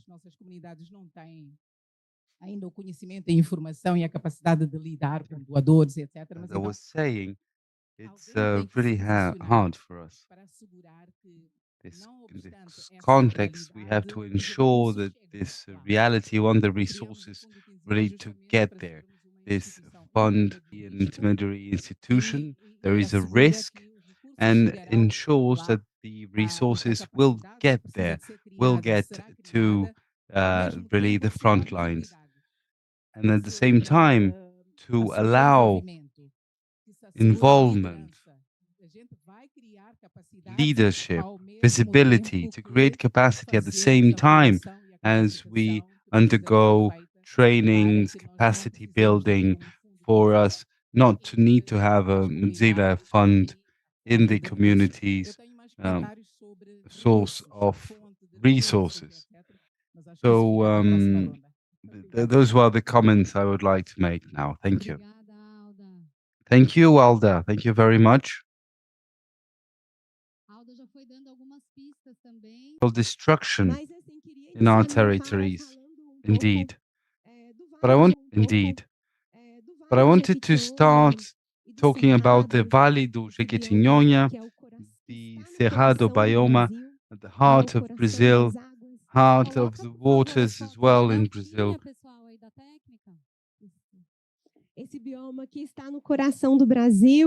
As I was saying, it's the heart of the Brazilian waters, and it influences the whole planet. To talk about the Jequitinhonha Valley is to talk about a feeling, like it's the case with the Cerrado. It's a love relation we have with the biome, and we have a song that we used to sing. I would like to do it myself now. The song is called Jequiti Valley, and it goes like this. Vale do Jequitinhonha, Vale, eu amo você. Acho que esse sentimento do povo do Vale e que a gente song that shows the pride we have of our valley, and to see it alive is so important for us. And this has to do with that debate, resources, financing, and what's happening in our territory. So it's indeed very strong in our people's memory. The 70s, very important, because that was the time when in our territory and other regions of the Brazilian Cerrado as well, big projects arrived in the name of a said development. But it's a poor region. Those dominant narratives say this, that it's a poor region that has to develop, that no one lives there, and it's not a problem if big companies go there and launch any project. But this is a big disrespect. This is silencing the voices of people that live there. So people tend to say, when eucalyptus arrived in the 70s, that's when our world started to finish. It was a way of living that started to collapse. We had waters in abundance. There was waters everywhere. And in our region, the high valley of Jequitinhonha, we're talking about a Cerrado area. it's of course very diverse, a region that has very big extensions of plateaus that then that merge into grottos. So a lot of water indeed. And people had they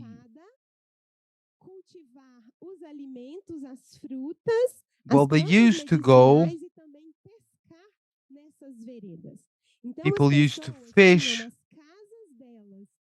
people had then a way of doing, they had houses in the grottos and they would go to the plateaus as well. So it's a way of living between plateaus and grottos. So, and caves, it was very important for us. That's how we lived. But in the 70s, everything starts to collapse. But, and this is because of the eucalyptus, especially in the plateau area, when you have monoculture of eucalyptus. And then we had people coming to the region, and everything started to collapse and change. A new culture arrived, a new project. But now, what is happening? With less than 1 year of eucalyptus planting, we started having this hydric insecurity. Water started to dry off.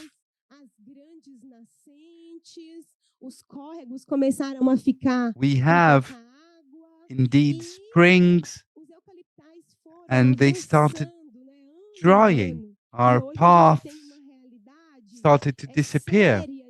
Today we have really a big problem with water in our region, which was not the case 50 years ago.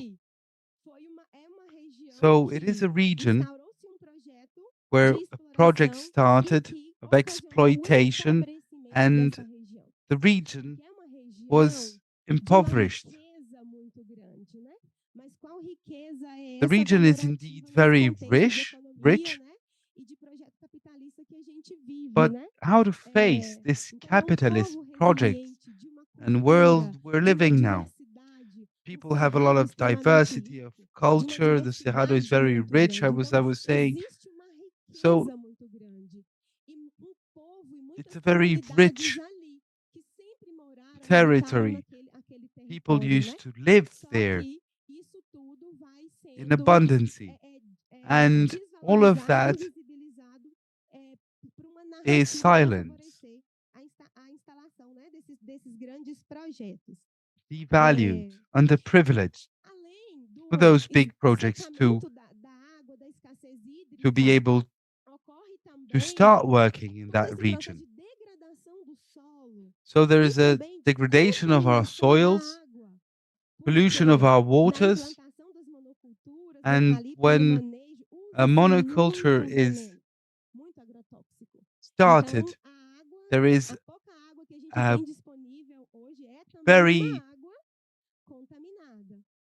huge amount really of agrochemicals that are used. So it transformed everything. It changed our region and our soils, our waters as well. Now they are polluted with agrochemicals.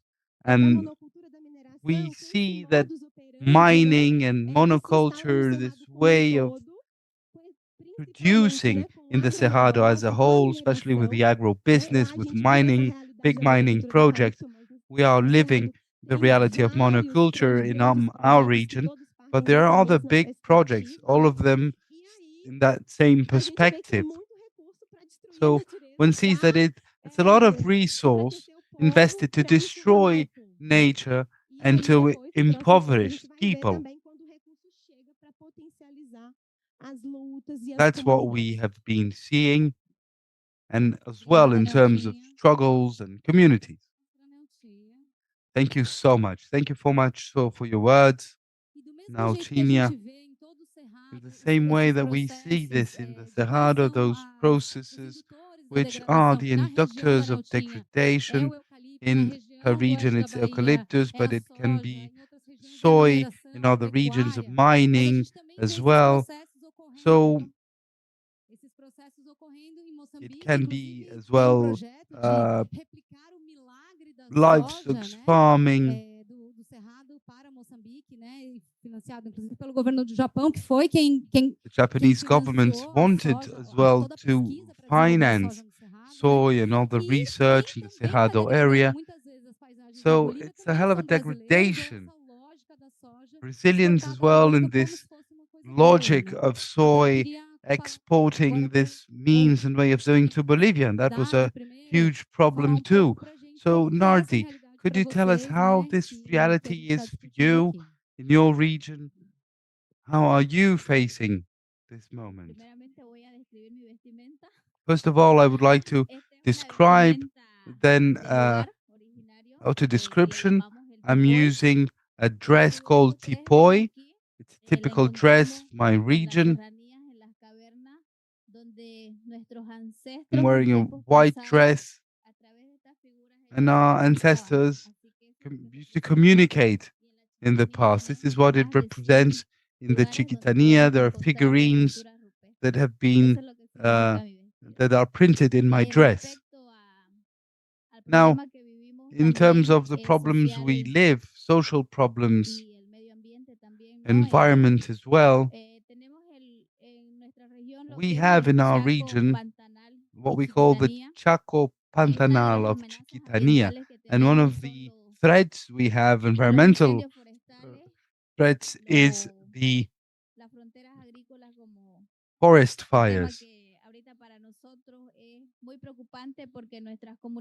And it's we're very much concerned about agricultural frontier.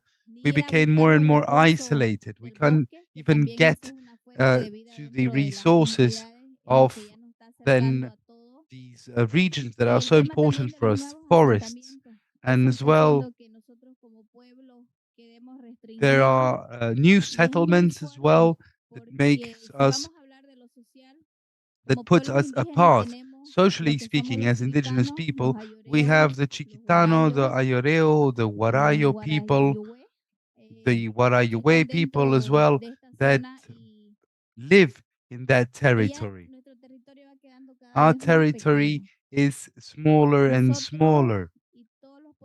We and indigenous people mentioned, we dedicate our lives to agriculture, to livestock, fruit.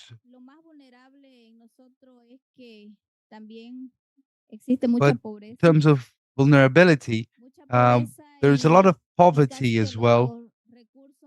And those resources are very scarce as they get to us. When it's green funds, they don't really get directly to the communities. They first arrive to governments, and then if we give us example, the fact that the funds are, if you have 10 real to the funds, it's only 1 real that really gets to the community.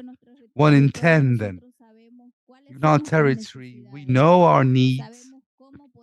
We know how we can manage those resources in each community and at the same time improve life quality of our people, those who live in our territories. So in a nutshell, I would say that we have seen over time that the funds really go more towards the Amazon region, but Chiquitania, Chaco, and Pantanal are not as lucky. In our territory, we suffer a lot from drought and fires and frosts as well. So we would love to see those funds getting directly to territories for us to be able to improve our livelihoods, our forests, and all of those devalued areas. We believe that working inside the territories, we will be able to contribute significantly and improve what we are, those huge challenges with climate change we're facing now. Gracias, Nardi. Solia, por favor.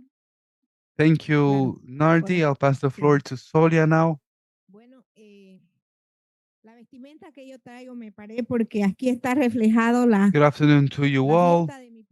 We have here my people's parties represented in my dress.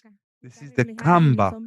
And this is why I'm using a hat, a typical hat as well, done by people from our region, the Chiquitana region. Indeed, I come from Chiquitania region, and in our social context, my indigenous community, for instance, we do not have water to drink, fresh water. Our parents for many years have been doing their best to treat the territory, but we're suffering the consequences of what others do not do, the degradation of forests. And really, it's indigenous people who suffer the most the damage caused by this economic model. Our community has no water because the water was taken, and it's not fresh water. It's water that has lead. It's been polluted. The water that we then drink is rainwater. In drought periods, we are really in a very complex, delicate situation. So the problems we have are similar to the indigenous problems all over the world, in the territories all over the world, as I have been hearing in all those forums that I partook. So deforestation, and why? Because when there's no more trees, of course, the soil will get dry. Before, they really were concerned with this. They wanted to keep humidity. With rains, there are no fires, they would say. But with those last years, humanity has done exactly the opposite of what our ancestors, grandparents would say. And we are really in a disgrace, in a terrible situation, so much damage produced. We have to change things. You see, can you imagine how our sons, daughters, and grandchildren will live? We have to change the situation. We used to say, we used to think in our territories that we can as well, even though we are indigenous people, we can think, even though we are not very technological, but we are worried, we are concerned. And this attitude of ours is so important. It's a way of understanding the region, the territory. And we have always been thinking what to do, how to solve.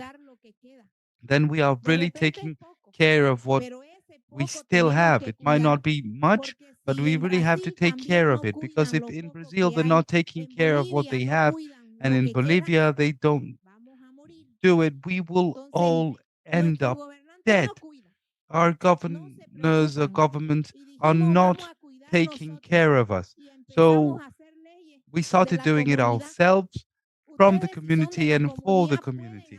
If you are from the community, you can do it.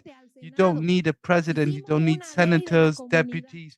We can create laws, community laws, and decide to take care of our territory. This is something so important. And the governors at the end, well, they had to recognize. So that was a way of doing programs to be able, sustainable ones for this to change.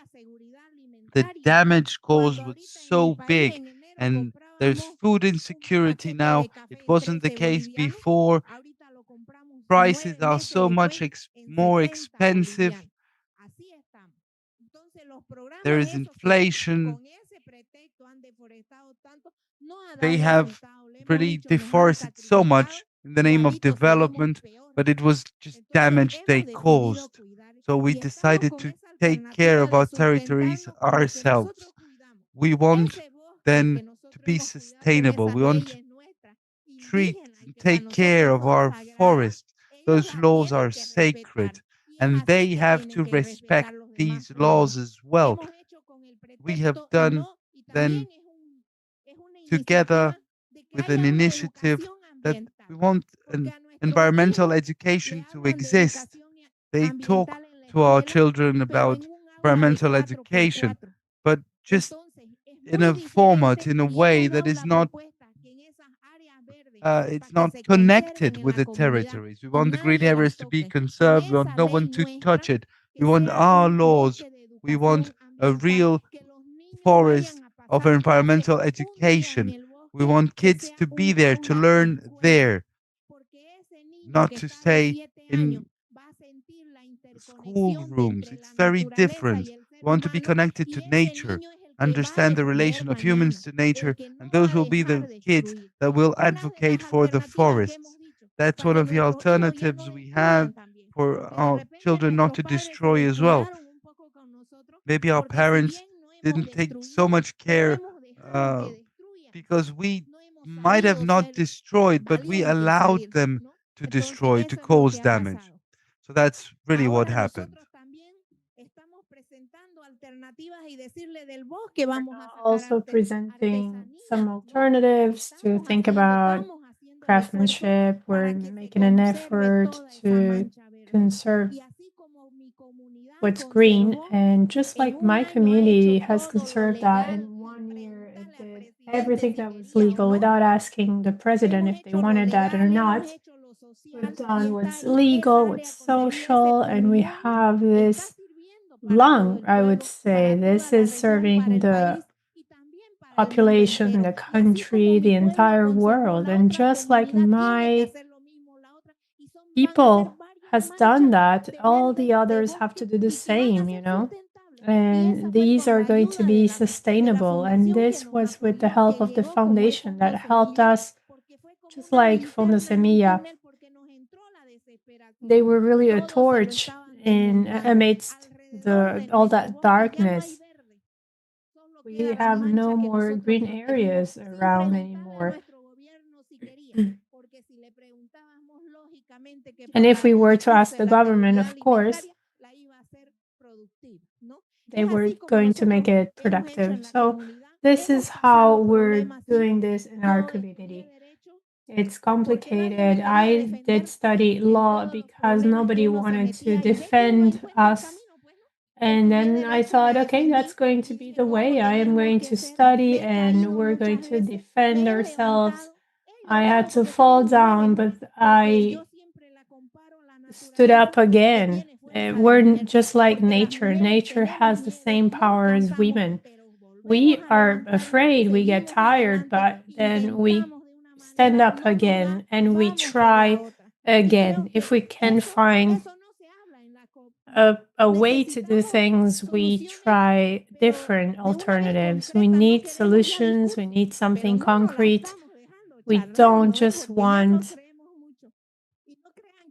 empty speeches. And it's not easy, of course. Me, for instance, many times I have to do many things and I am afraid of airplanes and all that, but it doesn't matter. We are going to start and continue to strengthen our people. Thank you.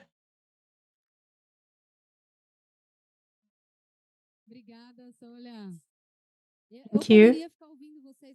I could be here all afternoon listening to all of you, but you know, we're running out of time. So I think it's evident to see that the solution is in our territories. I think we now see that we are the solution, and it is important to have that in other countries as well. I think it's evident to see how territories are dealing with these scenarios, right? Those who regulate the weather, you know, they're creating these stains, these green stains. So we have to see how this works. Anyway, so Alda, when the resource gets to the territory, what are the solutions that communities are bringing in Mozambique? We wanted to know about that and how it works. You know, you were telling us about that. the mechanisms that Team Zilla Fund is using to deal with that? Thank you for the question. For such complex matters, the solution cannot just be one, right? The Team Zilla Fund is just one of the many options, solutions that we're testing, that we're exploring.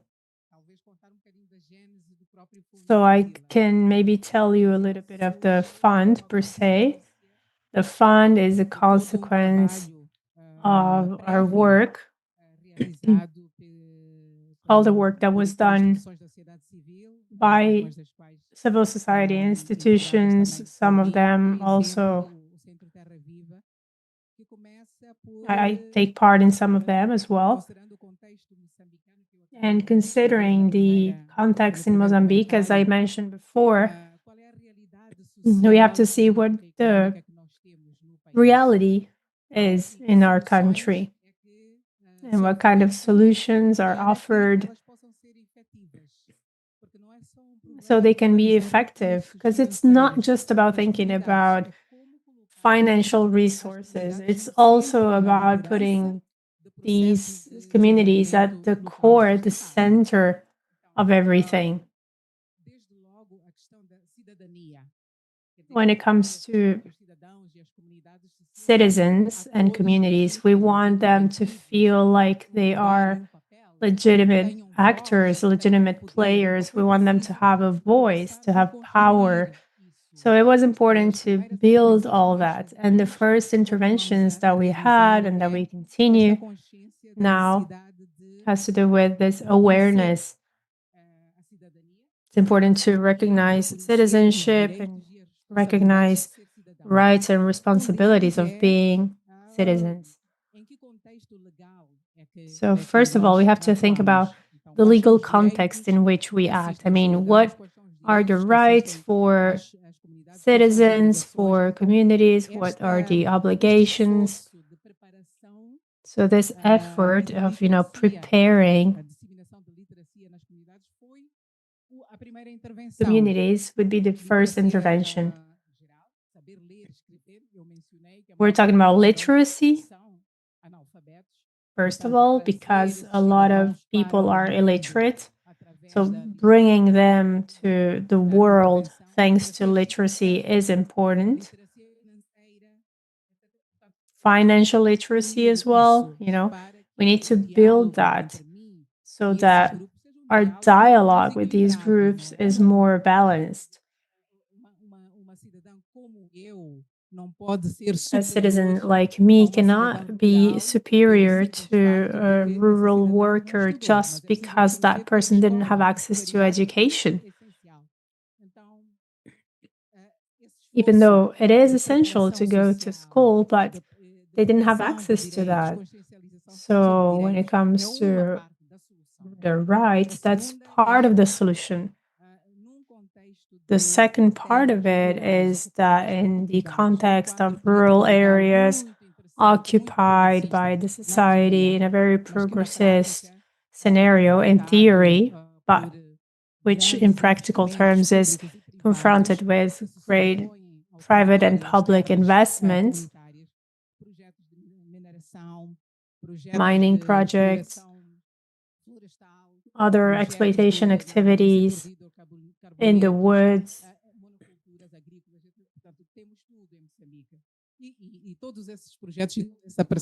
agricultural activities as well. So all that is going to fall on the rural areas that are occupied by the community. So how can we make sure that communities are going to recognize that they have rights and then use, the institutions, the ability to use institutions, to use that reference to exert power.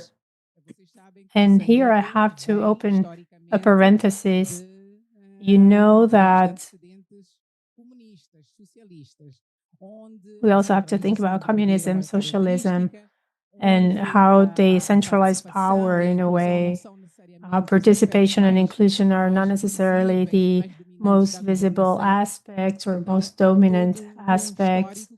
So there's a whole history here or thing that we have to overcome for them to notice that they can intervene, that this is not just a leadership that is centralized in a small group, and that communities can also work in that regard. So there is a psycho-emotional construction, I would say, that is necessary.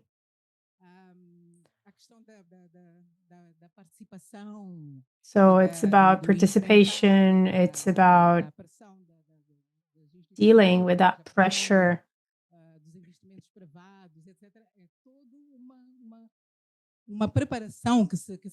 There's a whole preparation that is necessary here. And it requires time and resources and a commitment as well that we might want to mention. The solution also has to do with that.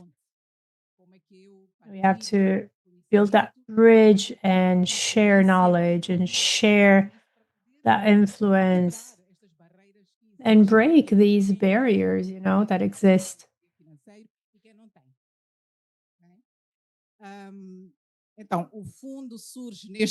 So the fund is created in this context with so many things that are important to consider here.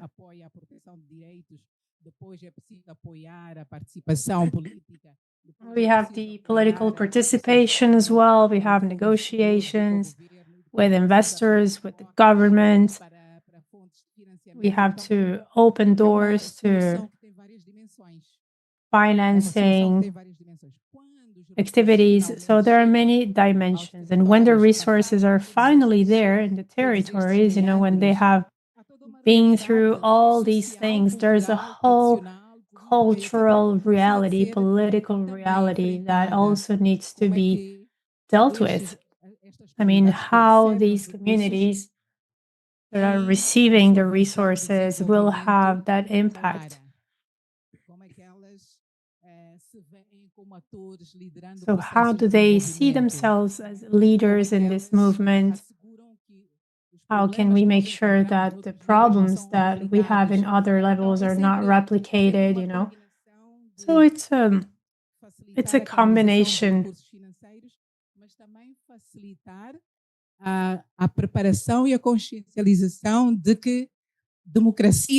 We have to make sure that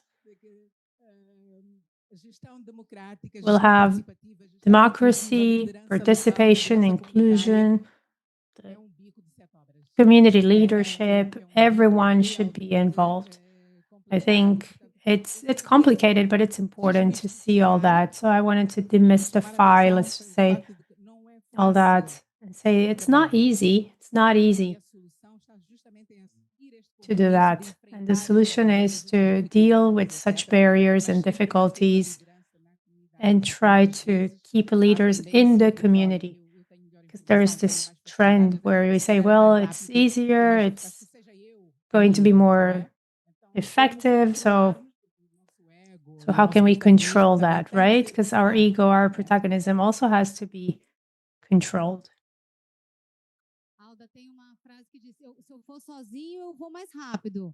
We usually say that if I go alone, I might go quicker, but more quickly. But if I go with more people, I will go farther for sure. Well, it's interesting to understand all these nuances. So, talking about Jequitinhonha, when you were talking about the ability of the community to be there, to participate, I was thinking about what you were saying about the women in the region. So if you could tell us more about that. Of course. Of course, it's important to talk about hope, right? We use that all the time in our territory. We're talking about real hope. We're talking about people moving and doing things with the support of ISPN as well. Ever since the 90s, FARP, the school where I work, we've been able to access the ECOS Fund at other times. And now the school is also working with the ECOS Fund. So anyway, it's an innovative experience, I think, having the ECOS Fund, having CAV, the Vicente Nica Institute. So we have that work with the communities. We're strengthening communities. We have the school. And this experience now with different community projects is extremely interesting as well. We're building training sessions as well now. So anyway, we had a whole preparation with the associations, with the directors as well, to understand the dynamics in this project, the management, resource management, because when the public notice would start, we would know how to write the project, to capture resources. And we have associations that are legalized as well to have the right documentation, because that's also a challenge.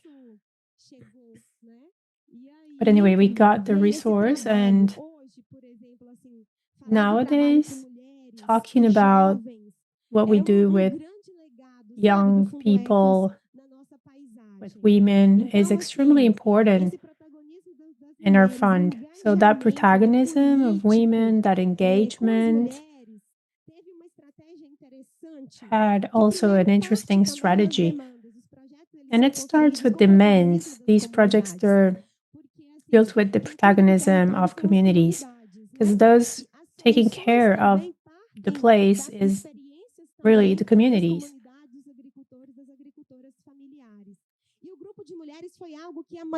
And the group of women is something that everybody wanted. We want that. We want to talk to people. We want to connect again after the pandemic. And in this work with the group, we also discussed popular culture.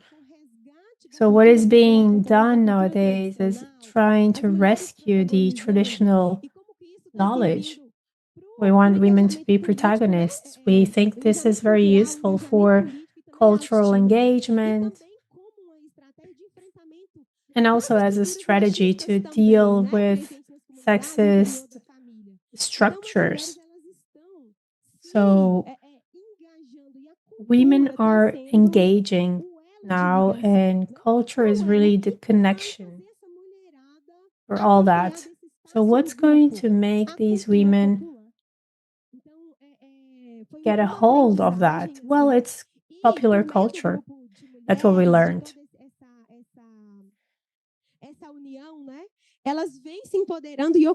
So thanks to that, women are feeling more empowered. They are in councils, they are in committees, they're participating in events, they are also feeling empowered in their own projects. They're managing their things. They're occupying that space where they can also decide. So anyway, it's a very powerful thing. Another legacy that we see here is with the young. We see that at the Veredinha school, we have activities in the territory. So women and youngsters, they're really strategic for us in our projects. And having a school, an institution like this, built by the communities is very important. So that's how we come up with that. We have farmers, we have partners there with us. That's going to also help bring the voice of the communities to the center of it all. And the young people who study at these schools, they are already integrated with all this. These are people who are ready for this transformation. They're in the leadership, they're in their communities fighting for transformation, thinking about political incidents, accessing university, doing research, and contributing to the territory. And then when we also think about other ways to finance, there is a fund, a rotating fund. That's a very important experience. I come from this kind of experience at Sensinica. We have a rotating fund, and the ECOS Fund is also supporting all of this with work with youngsters, with women, because we really foster those productive projects, and women are able to access those funds to implement their projects, and youngsters as well. So this is to imagine all of this structure built in a territory. This is to strengthen the local power, which is very big, and structures that indeed contribute to transform and to free us. To conclude, I would also like to say that in terms of solutions, in terms of work, it's very important as well, and we see ECOS funds working that way, to build and multiply the social environmental resilience of our people. That is a resource that really allows people to stay longer in the countryside. Social technologies, CAVI, and other projects are also doing so. So technologies for waters, farming, recovering degraded areas, local territorial seeds. We have been doing this, and this creates a social environmental resilience. Many farmers say, I'm still here, I'm still working the farm because I have here new possibilities. I can irrigate, I can plant, and I can use rainwater. So all of this is resilience, but as well to train people, bring women and youngsters to the center of the stage, those values, the importance of the people. It's as we always say, our territory is rich, and that's because of our people. So to train these people, for them to have this consciousness, this awareness, is what we will help us in terms of political decision making. We have been doing this in our territories. We do not want to have any more monoculture of eucalyptus. We want to stop those projects and keep our people and our Cerrado region alive.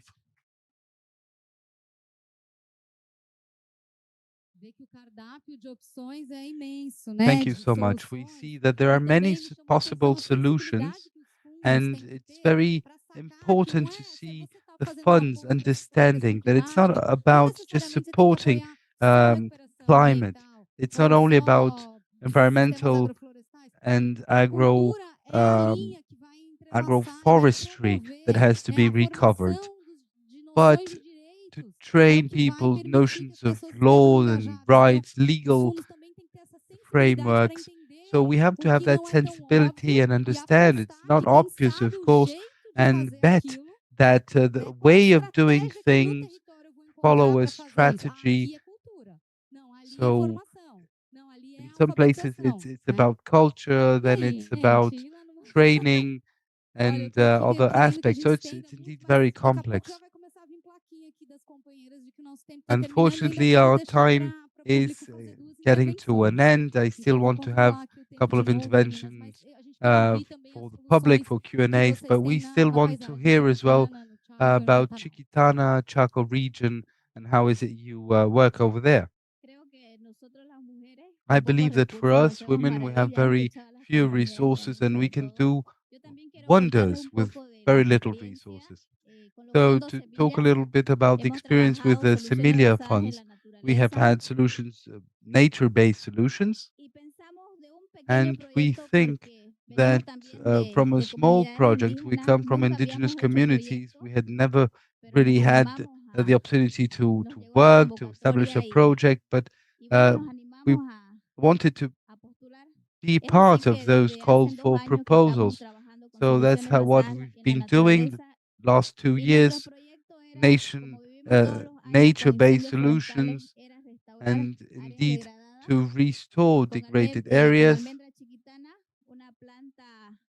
planting a traditional plants of the region of our territories, and that's also one of the it's an almond called baru in Brazil, known as baru.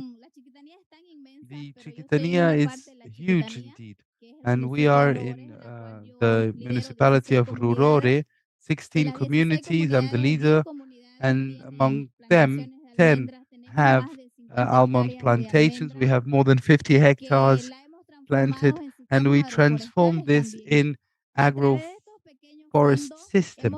And with those funds, we manage as well to see that in 3 communities, they have the agroecological label, something that we thought in the beginning that we were only going to restore, but now we see that we are also in associations in the community, and not only to restore, but also to transform. Not only this one, but other plants like Serra Palmeira, la Ecatocopai, the Motacu, and other local plants that we have. So we managed to launch associations, empowering women, associations where they trade this almond transformed in tokai. And indeed, we have in this small project, Ruth is here, and it's impressive to see that we women can do it from our territories to manage resources and to ensure that they really get where they have to go to improve livelihood, and for the territories and people there to understand that we have to take good care of our forests, because if you have forests, we have water. If you have water, we have life, and we have to have all of those things. So it has been such a transformation. Those resources, those funds have been so important for our community. Now, in the territory where I live, we are aware indeed, and we do not want to have agrochemicals in our territory. This is what we are trying our best to do. And we have been saying that in each community, we want to have a label, agroecological label, and we'll do our best. And I can show you here that amidst the communities, there is a strong power. We will not starve anymore because we are in contact with our ancestors. We did not know as youngsters we are that there was such a variety of forests, and that means food as well, food security. So we have here a book, and it brings different prescriptions, recipes for us to be able to broaden also our possibilities in terms of food security. That's very important. And when funds get directly, there is really change. We can ensure to have less heat, more forests, more water, less contamination, less pollution, and so many other things that I could tell you from our perspective, from our territories. With small resources, we can do wonders indeed. And that is one of the things that I can show and I can prove. We have also, now we have leaders, we have groups of people to protect and advocate for our causes, youngsters also thinking and debating the importance of water, because sometimes we're in a community and we are forgotten, because we tend to forget that that's where the future of the world is. So I am part of Chiquitania, and we have also those pedagogical forests, a place where kids can raise awareness of the importance of taking care of trees, waters, plants. And that is why in our territory we have been saying that we will continue working with solutions, nature-based solutions, because we have seen and proved that we can make a big difference. We need not destroy nature and the environment. We can transform all of this in life. No destruction, more life.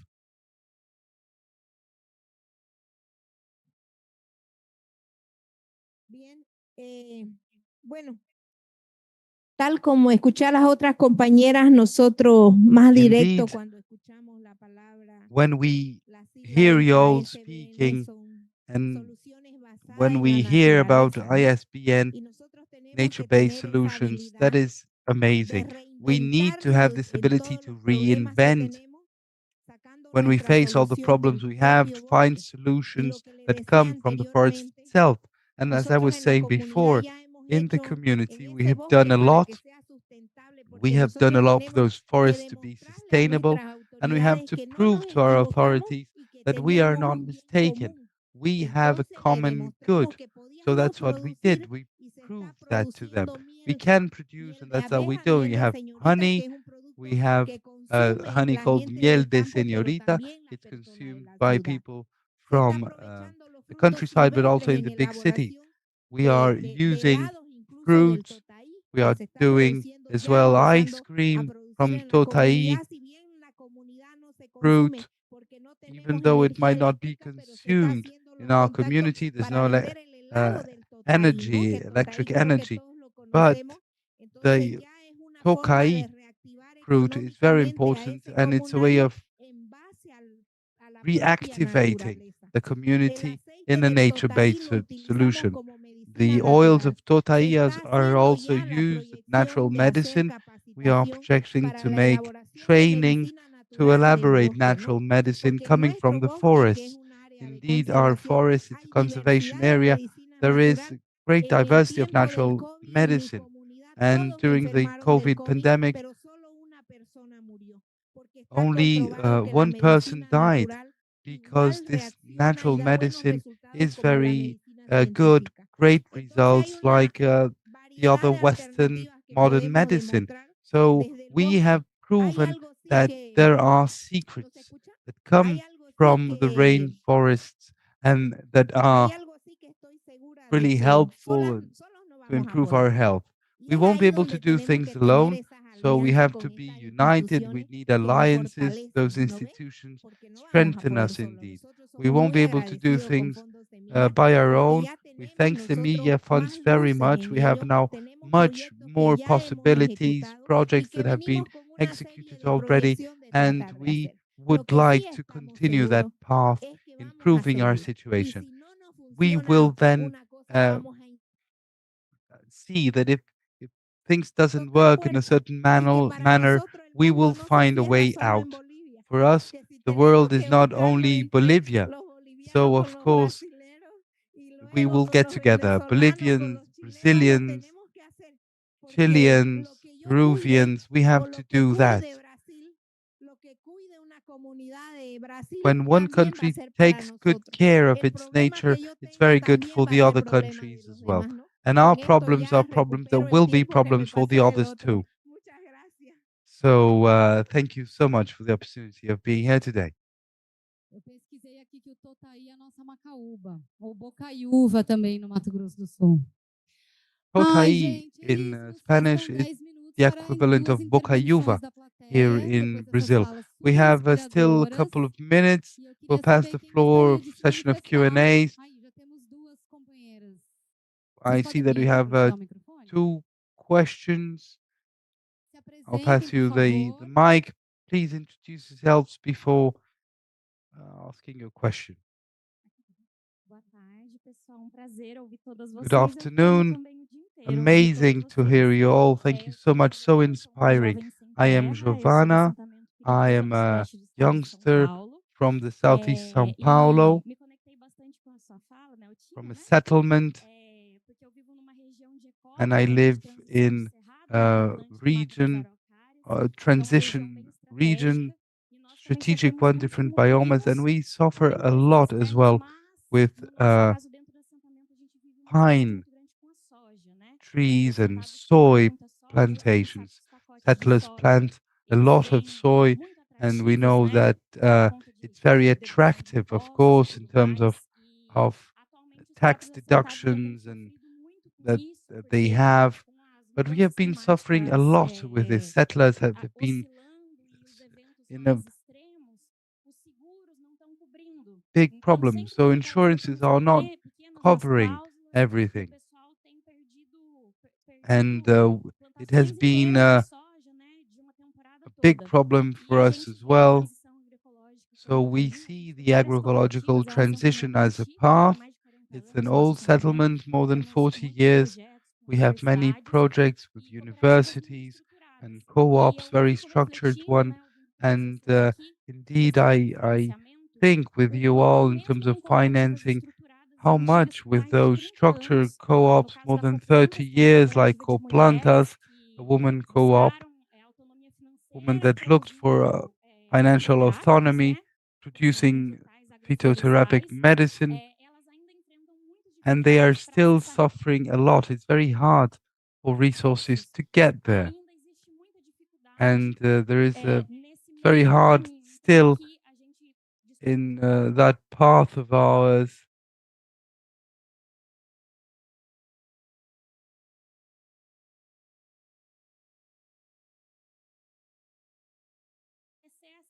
Essas capacidades, né?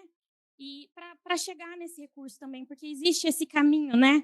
Para chegar no recurso, as pessoas às vezes que estão ali na cooperativa, to get to the resources when you are in a cooperative, sometimes people come from abroad to help us, and they leave when the project is finished. But it's very hard really to partake in call of proposals, call for projects. And I work with financing myself, building these capacities in my professional life. I've been developing researches as well in my study group, focusing on that. And that's the theme that is most present, how to get strengthened in our communities, making sure that the capacity building is really done with people from inside the community and not from outside, for us to be able to strengthen and make really the difference. Thank you.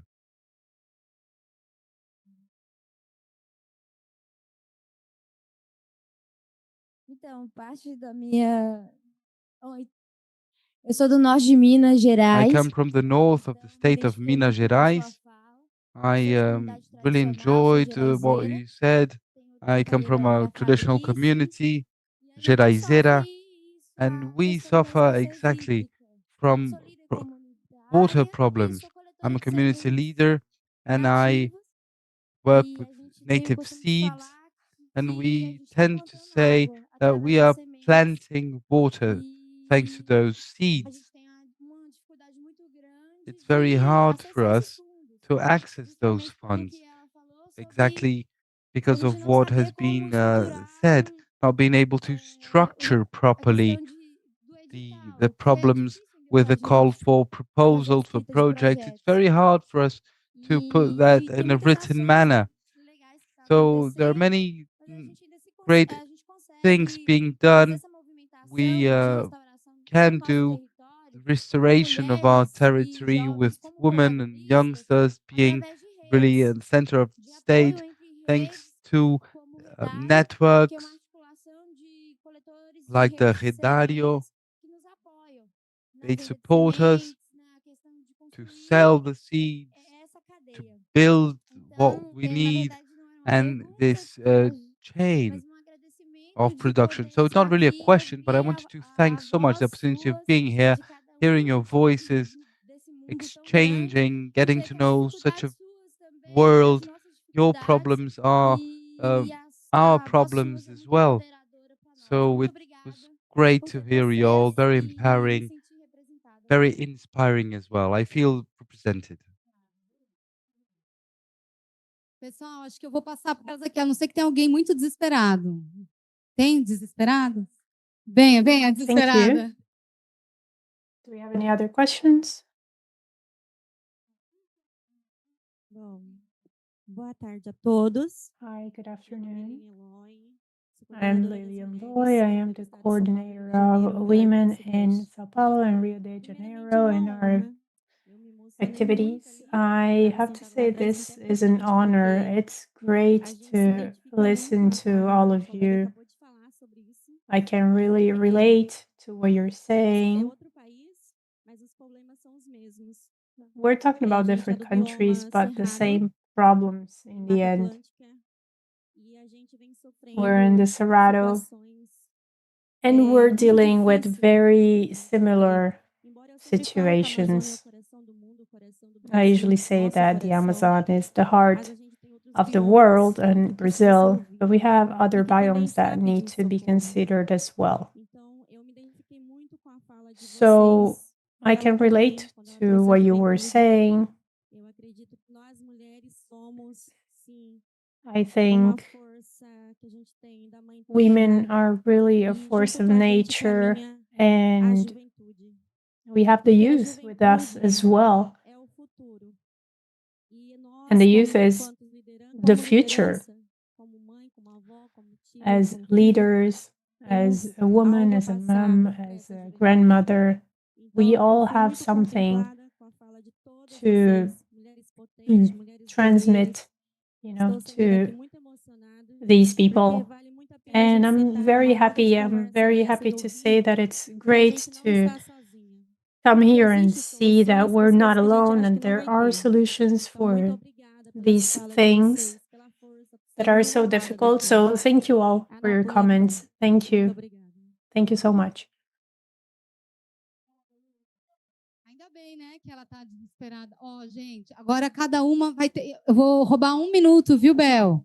Vai ser cada uma tem 2 minutinhos. Excellent. I am going to give you all 2 minutes for a final message now. You have the floor. Thank you. I'm very thankful for the invitation. It's so nice to be here and discuss with you. I know we don't have a lot of resources, but we can do a world of things with the little that we have. We can save the planet, we can save water, the environment. Thank you. Alda, you have the floor. Thank you. I think what we're trying to do is, in a very modest way, we're trying to contribute so that nobody is left out, nobody is ignored. We want to avoid the curse of money in the sense that we want funding to be well used by our communities, and to do so, we're going to be very careful in the process. We have to first recognize what there is already in terms of financial resources and all, and see how we can be in these spaces and avoid destruction or issues. So we have to make sure that our good intent works well.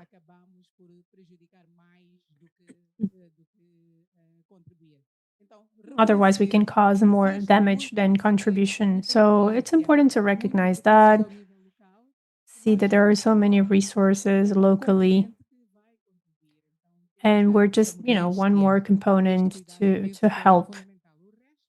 I think that's fundamental. We have to look at the different realities as well and try to find our space.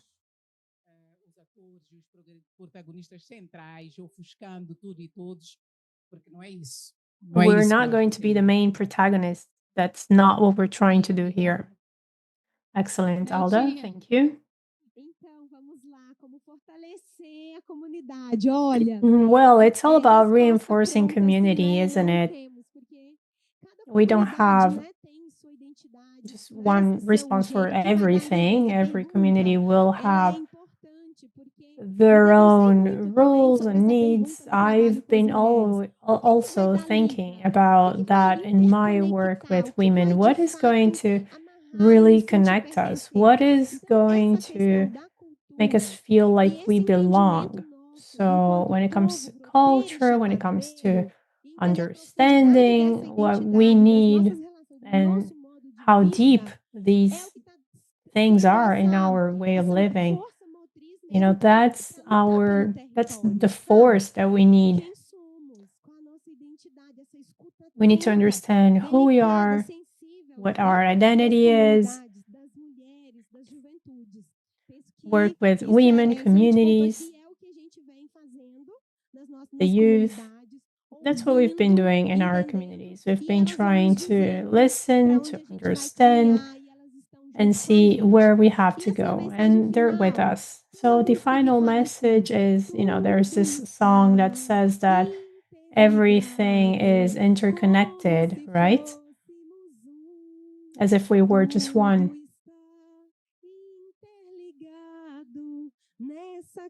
Everything is interconnected in this common place. So, as my mom says, it is a small world after all. So it's all interconnected. We have to take care of our Cerrado and our people. La verdad que ojalá que este acto, esta reunión que estamos aquí, I hope that what we're doing here is going to be useful so that anyone who is dealing with difficulties will find even more strength to move on, to move forward. We know that nature is extremely wise, and it will always protect those that are defending nature, but it's also going to punish the ones that are not going to care about it. We know that these things are expensive, in the sense that it takes a lot of effort, you know. But I think that a people that defends their territory is a people that will have identity, will have water, will have sovereignty. Thank you.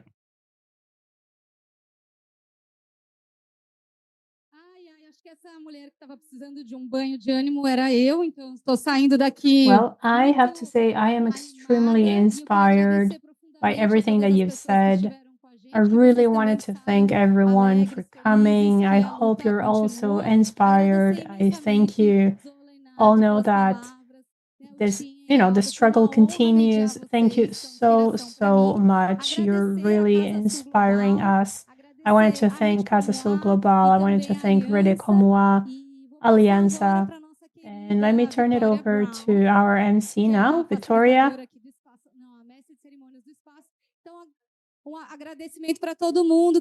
Is going to conclude our session. Thank you.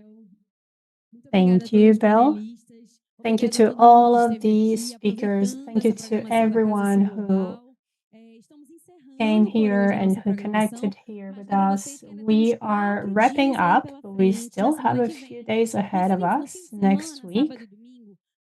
On Saturday and Sunday, we're not going to have any activities here, but Canto is going to be open. So if you want to come to this space, Recording stopped. You may use it. So for next week, you can register on the QR code. And by the way, we have a satisfaction survey as well. We would like to ask you all to fill out the satisfaction survey. It is very important for us to get your feedback on our activities. It just takes a couple minutes. We'd also like to thank Canto Co-working, Isabella Canto. Thank you for having us here. We'll be here until the 20th of November, except for the weekend. Please return your headsets to Sophia on your way out, and we'll have to empty this space in about 10 minutes for cleaning up the space. Should you need any help, let us know. Thank you again, and thank you to all of the funding partners: Baobá, Grupo Volkswagen, Fundo Brasil, Fundo Casa, Socioambiental, Global Giving, Clima e Sociedade, Global Alliance for Green and Gender Action, Itaúsa, Prospera Social, Global Fund for Community Foundations, Global Green Grants Fund, BenTV, Ibirapitanga, Avina Foundation, ACP Institute, Sociedade, População e Natureza, and the Sandana Institute. Thank you to everyone, and I'll see you next week.